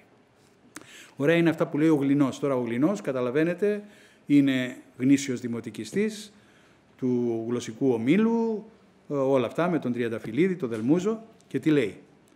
Και μέσα σε αυτούς ξεχωρίζει ένας και μόνος. Ένας ανθρωπιστής, ο Κοραής. Και γιατί? Γιατί μόνο αυτός αναγνωρίζει, αν όχι και ολέτελα, το παρόν. Μόνο αυτός δεν είναι τυφλωμένος από την πλάνη του ξαναγυρισμού στην αρχαία γλώσσα. Γιατί μόνο αυτός βλέπει μπροστά του την ύπαρξη συγχρόνου έθνους, έθνους νέου, και δεν περιφρονεί τα ψυχικά του δεδομένα, τη γλώσσα, τα ήθη του. Βέβαια ο Κοραής σταμάτησε στη μέση, ήταν υπερβολικά συμβιβαστικός. Μα και έτσι που στάθηκε, μόνο και μόνο για τη θέση που είχε απέναντι στο παρόν, ξεχωρίζει σαν άστρο λαμπρό πάνω από όλους τους συγχρόνους και κατοπινούς φιλολόγους. Τι γίνεται μετά τον Κοραή? Έχουμε την διοίκηση, επιστήμη, εκπαίδευση, όλοι γράφουν σε καθαρεύουσα. Η παλαιά Αθηναϊκή σχολή, Ορφανίδης, Καρασούτσας, Παράσχος, Ραγκαβής, Παπαρηγόπουλος, Τανταλίδης, Βασιλιάδης, Σούτσι, όλοι καθαρεύουσα. Πού χρησιμοποιείται η δημοτική? Στην Επτανησιακή σχολή, Σολωμός, Πολυλάστη, Πάλδος, Μάτεσης, Μαρκοράς, Καλοσγούρος. Στην προέκτασή της στην Αθήνα, στους λεγόμενους συνδέσμους, Τερτσέτης, Ζαλοκώστας, Βαλαωρίτης, Λασκαράτος, Κονεμένος, και από τη νέα Αθηναϊκή σχολή, δηλαδή τον Παλαμά, Καμπά, Δροσίνη, Πάλι, Εφταλιώτη, Πολέμη, Κρυστάλλι. Αλλά το κύριο βάρος το δίνει ο Διονύσιος Σολωμός. Και πάω στην τελευταία διαμάχη και τελειώνω. Ψυχάρης με Χατζηδάκη. Κρίσιμη δεκαετία του 80, 1880. Η οξύτερη φάση του γλωσσικού ζητήματος. Τι συμβαίνει σε αυτή την περίοδο? Για πρώτη φορά μιλάνε για το γλωσσικό γλωσσολόγοι. Δηλαδή επιστημονικά, τεχνικά. Εκεί θα ακούσεις επί παραδείγματι σύστημα, κανόνες, μεταβολές, δομή γλώσσας, γραπτό προφορικό λόγο. Ο Ψυχάρης γεννιέται το 1854, πεθαίνει το 1929. Τι συγκρότηση έχει ο Ψυχάρης? Το 1885 γίνεται καθηγητής στην École des Hautes Études, École Pratique des Hautes Études, στη σχολή δηλαδή ανωτέρων σπουδών στο Παρίσι, στη Σορβόνη, αναλαμβάνοντας την πρώτη έδρα νεοελληνικών σπουδών, που ιδρύεται στην Ευρώπη, την έδρα νεοελληνικής γλώσσας και φιλολογίας. Τακτικός καθηγητής, το 85 είναι έκτακτος, τακτικός το 1904. Μαθητής μεγάλων επίσης γλωσσολόγων, ο Γιάννης Ψυχάρης. Έδειξα στα 100 χρόνια που έγινε ένας εορτασμός και μου ζητήθηκε ένα κείμενο, είχα την τύχη να δείξω ότι ο Ψυχάρης έχει επηρεαστεί από τον Φερντινάν ντε Σοσίρ. Γιατί? Γιατί για 6 χρόνια είναι μαζί στην Σορβόνη. Ο Σοσίρ βέβαια είναι το αστέρι. Έτσι, ο κόσμος σειραίει να ακούσει τον Σοσίρ. Εκεί λοιπόν πρέπει να πήρε από τον Σοσίρ, στον οποίο να αφιερώνει και ένα βιβλίο του μαζί με άλλους, πρέπει να πήρε πράγματα όπως η έμφαση στον προφορικό λόγο έναντι του γραπτού, έτσι, και άλλες μορφές που δίδασκε ο Σοσίρ. Το 1888, στο Question d'Histoire et de Linguistique, ζητήματα ιστορίας και γλωσσολογίας, και στο ταξίδι μου το περίφημο, 1888, έχει το γλωσσολογικό μανιφέστο πώς πρέπει να χρησιμοποιείται η δημοτική γλώσσα. Ποια είναι το σκεπτικό του Ψυχάρη? Η σύγχρονη γλώσσα είναι η κοινή δημοτική που είναι κοινό κτήμα όλων των Ελλήνων. Προέρχεται από την αρχαία με βάση νόμους γλωσσικούς. Οι νόμοι αυτοί πρέπει να είναι και οι κανόνες της σύγχρονης γλώσσας. Η προφορική δημοτική γλώσσα πρέπει να γίνει και επίσημη γλώσσα του ελληνικού κράτους. Ξαναλέω ότι επηρεάστηκε από τον Σοσίρ με την έμφαση στον προφορικό λόγο, τη σύγχρονη μορφή της γλώσσας, την διαλεκτική της ποικιλία και τη χρήση της γλώσσας. Πού πάσχει τώρα ο Ψυχάρης? Μία αδυναμία του θεωρητική. Ο Ψυχάρης εκείνη την εποχή υπάρχουν οι νεογραμμάτικοι, οι νεογραμματικοί γλωσσολόγοι και οι παλαιογραμματικοί. Εν αντιθέσει λοιπόν προς τους νεογραμματικούς, αυτός ακολουθεί τους παλαιογραμματικούς. Οι οποίοι τι λένε οι παλαιογραμματικοί? Ότι στη γλώσσα υπάρχουν άτεγκτοι νόμοι. Δεν μπορεί να παρεκκλίνεις από αυτούς τους νόμους. Έλεγαν οι παλιότεροι γλωσσολόγοι γραμματικοί. Οι νεότεροι είχαν άλλη θέση. Είπαν ναι, υπάρχουν οι νόμοι, αλλά υπάρχουν και οι παρεκκλήσεις τις οποίες πρέπει να εξηγούμε. Αυτός είναι με τους παλαιογραμματικούς. Και έτσι φτάνει στις ακρότητες και στους φανατισμούς αυτά που λέμε ψυχαρισμούς. Δηλαδή τι λέει? Αφού το σίγμα χ γίνεται σίγμα κάπα, φωνητικά, το σχ γίνεται σκ, το σχίζω γίνεται σκίζω, θα πρέπει με βάση το νόμο αυτό που το σχ έγινε σκ, να πω και σχέδιο. Η μεγάλη του γένου, δεν λέει του γένους, του γένου, σκολή. Διασκίζω, σχήμα. Δεν είναι αγράμματος, δεν είναι αδαής, δεν του διαφεύγει η γλώσσα.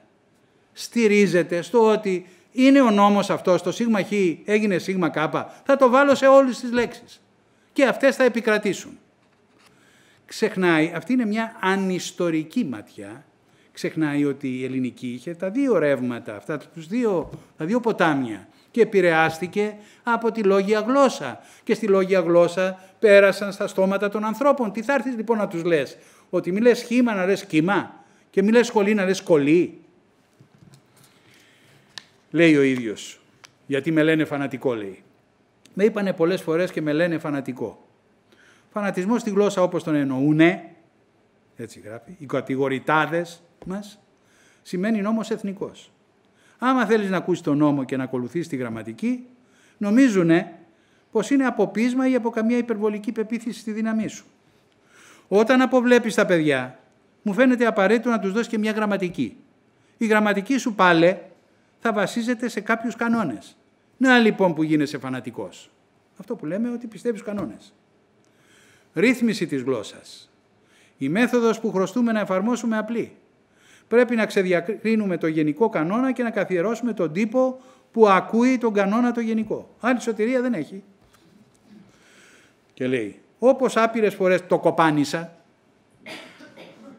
τώρα σε επιστημονικό λόγο το κοπάνισα, η γραφή δεν μπαίνει σε λογαριασμό, η προφορά έχει σημασία. Μην ξεχνάμε τώρα ότι ο Ψυχάρης ζούσε στο εξωτερικό.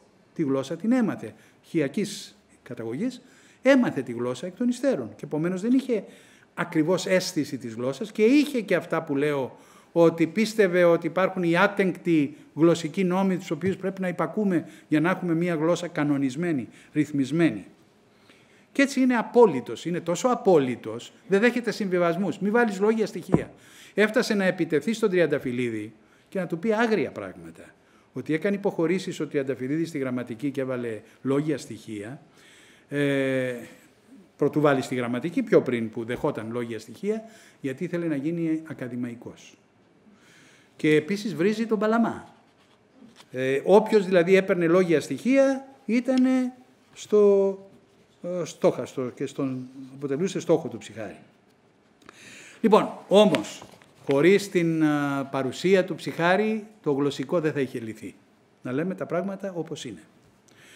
Ο Ψυχάρης με την επιστημονική επιχειρηματολογία του ως γλωσσολόγος, με τη μαχητικότητά του ως ασυμβίβαστος αγωνιστής και με σωτηριολογικό σχεδόν πάθος να αποκτήσει η Ελλάδα ως επίσημη τη φυσική της γλώσσα, κατάφερε να εμπνεύσει και να κινητοποιήσει ένα ανθρώπινο δυναμικό από λογοτέχνες, επιστήμονες, καλλιτέχνες, φοιτητές, απλούς ανθρώπους που πίστεψαν στο κήρυγμά του για την επισημοποίηση της δημοτικής γλώσσας και αγωνίστηκαν γι' αυτό. Έτσι, το γλωσσικό ζήτημα πήρε τη μορφή και τις διαστάσεις ιδεολογικού κινήματος, μάλλον παρά επιστημονικού ή λογοτεχνικού ρεύματος, που χώρισε τους Έλληνες σε δύο γλωσσικά στρατόπεδα.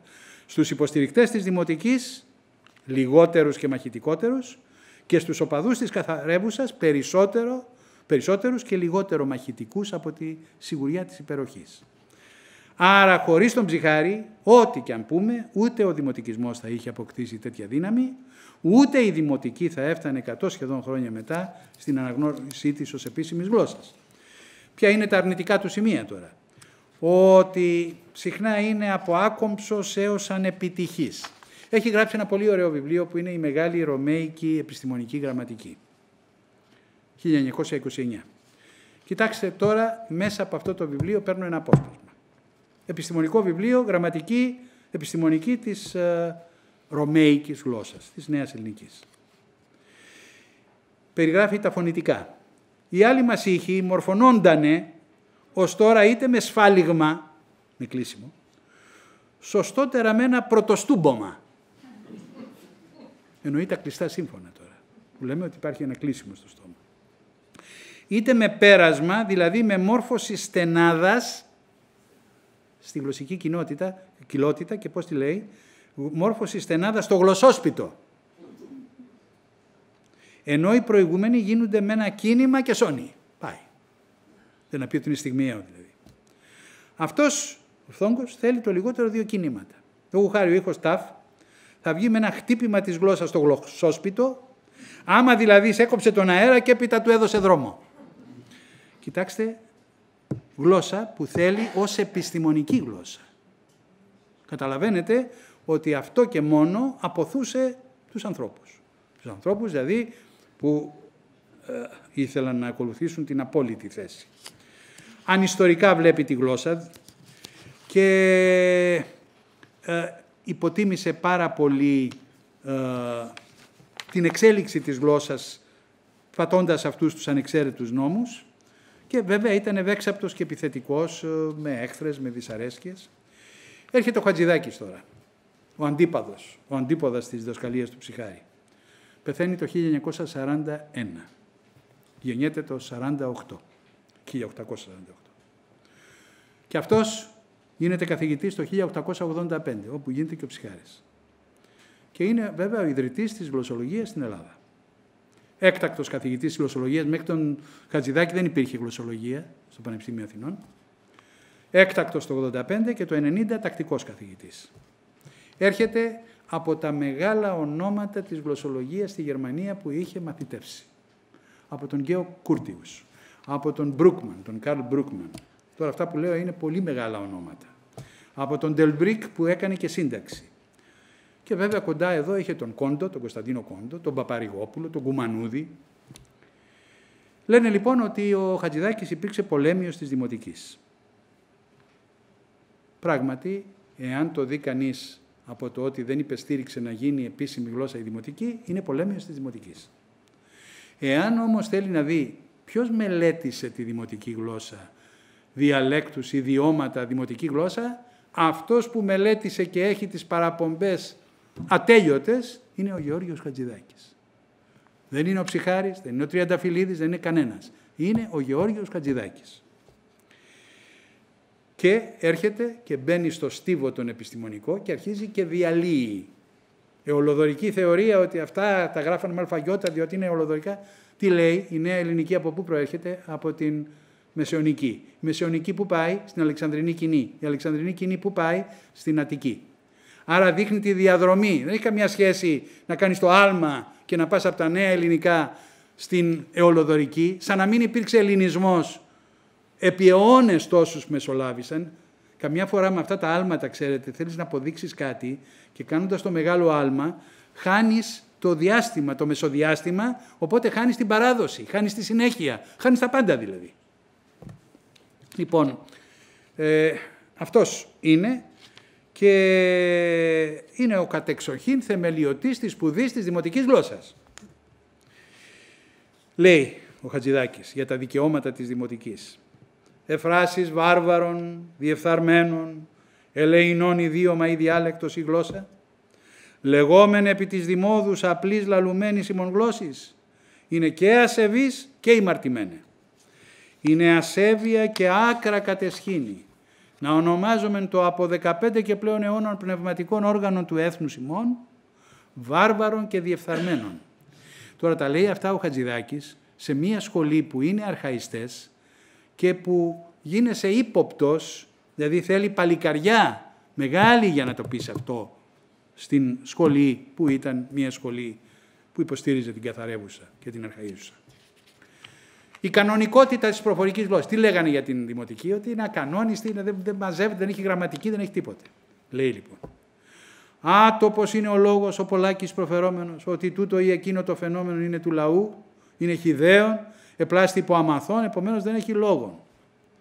Δύναμε να διαβεβαιώσω τους τούτο προφέροντας, ότι πολλό μείζον κανονικότης και τάξης παρατηρείται υπό των επιμελών εξεταστών, εν τη γλώσση εκείνου του χωρικού, ώστε ουδέποτε ανέγνωσε βιβλίων, ουδε ξήλθεν εκ της κόμης αυτού, ή εν τη γλώσση τι εν Αθήνες υφημών λαλουμένη. Η γλώσσα του λαού δεν είναι άλογος και ακανόνιστος.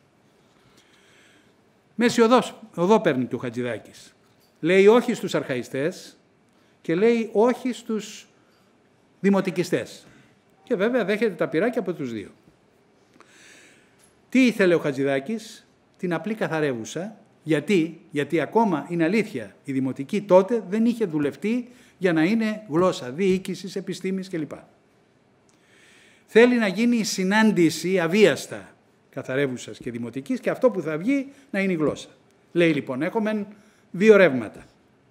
Το της γραφωμένης και το της λαλουμένης. Παραλλήλως ρέοντα.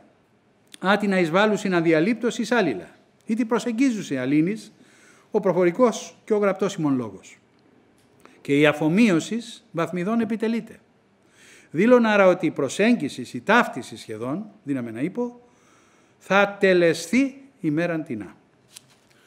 Για το Χατζηδάκη τώρα. Μεγάλο μέρος του συγγραφικού του έργου είναι για το γλωσσικό ζήτημα, αλλά δεν είναι το μεγαλύτερο. Ευτυχώς ασχολήθηκε με πολλά άλλα. Δέχεται την ομόχρονη διγλωσσία. Ομόχρονη διγλωσσία εννοεί το να είναι καθαρεύουσα και δημοτική ως μια πραγματικότητα και υποστηρίζει τα ιστορικά δικαιώματα της προφορικής γλώσσας όσο κανένας άλλος. Στην ουσία δημοτικιστής, στην πράξη καθαρευουσιάνος. Του επιτίθενται και βγαίνει κάποια στιγμή και λέει, απαντώντας κυρίως στον Γκρουμπάχερ, δύναμε να είπω με τα παρησίας και άνευτινός περί αυτολογίας, ότι περισσότερα διέπραξα εγώ υπέρ της ερεύνης των δημοτικών διαλέκτων και ότι δεν μεταχειρίζομαι αυτάς, εν το γραπτό λόγο, περισσότερα λοιπόν διέπραξα, οι πάντες ομού οι φίλοι του κυρίου Γκρουμπάχερ. Ήτινες, αείμεν αναστόμα έχουσι τη νέαν γλώσσαν, ουδέν δε αξιόλογον υπέρ της επιστημονικής ταύτης ερεύνης κατόρθωσαν. Και έχει το θάρρος να το πει και είναι η αλήθεια αυτή βέβαια, το λέει ο καθένας, αλλά η μεγάλη αντίφαση υπάρχει. Ο κύριος γνώστης της δημοτικής, εάν υπεστήριζε τη δημοτική, θα είχαμε αποφύγει ακρότητες και χάσιμο χρόνου και αυτό τον εμφύλιο και θα είχε πάει και η δημοτική σε καλύτερο δρόμο, σε καλύτερη μορφή. Τελειώνω. Τι βγήκε από αυτό το γλωσσικό? Ένα καλό ήταν ότι η ευαισθητοποίηση του κόσμου άρχισαν οι Έλληνες να μιλάνε, να παίρνουν θέση στο γλωσσικό. Να υποστηρίζει το ένα, να ακούει το άλλο, να διαβάζει το άλλο. Καλό η ευαισθητοποίηση. Κακό ο γλωσσικός εμφύλιος. Οραστιακά, ευαγγελιακά. Η κοινή νέα ελληνική τι είναι? Προϊόν σύνθεσης, προσέξτε, όχι ανάμειξης. Ανάμειξη και μεικτή είναι μια γλώσσα που ανακατεύει. Στη γλώσσα δεν γίνεται ανακάτεμα. Λέω συχνά η γλώσσα δεν είναι μίξερ. Η γλώσσα δεν ανακατεύει, η γλώσσα επιλέγει. Έγινε μια σύνθεση λοιπόν που έχει ως βάση τη μητροδίδακτη γλώσσα, τη δημοτική, πάρα πολύ επηρεασμένη σε γραμματικό συντακτικό επίπεδο από τη λόγια γλώσσα. Δεν ήταν δυνατόν να γίνει αλλιώς. 20 αιώνες γραφόταν η λόγια γλώσσα επίσημη. Και έτσι το 1976 με τον Καραμανλή που καθιερώνει την δημοτική ως επίσημη γλώσσα, όχι δημοτική, τη λέει νεοελληνική χωρίς ακρότητες. Δεν γίνεται επανάσταση. Αν είχε γίνει πιο πριν και δεν είχε γίνει αυτή η συνάντηση, θα γινόταν επανάσταση. Όμως είχε προχωρήσει αυτή η σύνθεση. Και όταν έγινε το 1976 η αλλαγή, η πρώτη δεκαετία ήταν μια συμφορά για τη χρήση της γλώσσας. Δηλαδή βρέθηκαν οι άνθρωποι να γράφουν ξαφνικά δημοτική χωρίς να την ξέρουν ποτέ. και άρχισε ο συμβολεογράφος, ο νομικός να συντάξει τα έγγραφα, ο επιστήμονας, χωρίς να έχει ξαναγράψει. Και νόμιζε ότι αν έχει και καμιά λόγια γλώσσα πρέπει να την μεταφράσει και πρέπει να την πει δημοτική γιατί δεν επιτρέπεται. Τότε είναι που κάθε ως πέρασε να γίνει σαν και όλα αυτά τα πράγματα. Μία χυδαιότητα στη γλώσσα την πρώτη δεκαετία. Μετά σιγά σιγά υπήρξαν αντιδράσεις. Κάποια στιγμή, το έχω πει, μία αντίδραση υπήρξε από τον Ελληνικό Γλωσσικό Όμιλο, Ελίτης, Σκιαδάς, εγώ, ο Χατζικυριάκος Γκίκας, ο Νικολαίδης, ο Γιώργος ο Χειμωνάς. Βγήκαμε και διαμαρτυρηθήκαμε δημόσια με μία ανακοίνωση για την κακή χρήση της γλώσσας και για την διάσπαση της συνέχειας. Και αυτό θέλω να πω ότι επηρέασε, γέννησε μία συζήτηση τότε από τις στήλες της Καθημερινής. Ο Μπελεζίνης έγραφε εναντίον του ομίλου, εγώ έγραφα υποστηρίζοντας τις θέσεις του ομίλου. Γενικά υπήρξε μία συνειδητοποίηση ότι δεν πάει άλλο αυτό το πράγμα. Βέβαια θέλει πολλή δουλειά. Λύσαμε λοιπόν το γλωσσικό ζήτημα και είμαστε εντάξει τώρα, τελειώσαμε. Βρεθήκαμε με ένα γλωσσικό πρόβλημα. Το πρόβλημα της ποιότητας της γλώσσας. Γιατί? Εργαλειακή αντίληψη λέω.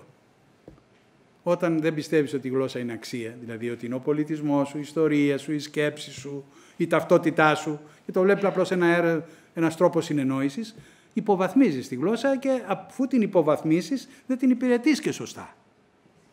Το δεύτερο είναι ελλειπής γλωσσική κατάρτιση των παιδιών στο σχολείο. Μέγα πρόβλημα. Σε αυτή την αίθουσα υπάρχουν πολλοί εκπαιδευτικοί. Μέγα πρόβλημα. Όχι ότι τα παιδιά είναι αγράμματα, αλλά έχουν ελλείψεις, βασικές ελλείψεις. Πού οφείλεται αυτό? Στον τρόπο διδασκαλίας. Εγώ υποστηρίζω και με το νέο βιβλίο που έβγαλα τη γραμματική, ότι πρέπει να φύγουμε από το φορμαλισμό, αυτή την τυποκρατία, να περάσουμε στην ουσία της γλώσσας. Η ουσία της γλώσσας είναι η σύνταξη, βέβαια, και η γραμματική. Ο μηχανισμός. Ο μηχανισμός αυτός πρέπει να διδαχθεί σωστά, με έναν άλλο τρόπο, μια ανανέωση της διδασκαλίας και να φύγουμε από την έμφαση στην απλή κλίση και σε τέτοια πράγματα.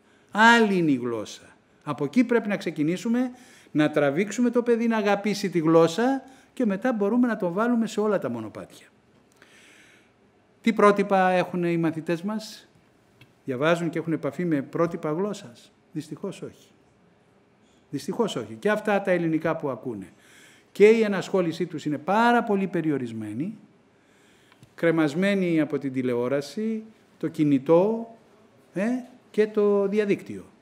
Αφιερώνουν ελάχιστο χρόνο σε επαφή με πρότυπα κείμενα. Και βέβαια περιορισμένη η γνώση των παιδιών αυτών από το σύστημά μας με τη διαχρονία της γλώσσας, με τα παλιότερα ελληνικά μας. Περιορισμένη. Άρα ένα κομμάτι λεξιλογίου και δομών τους είναι από ξένο έως απρόσιτο.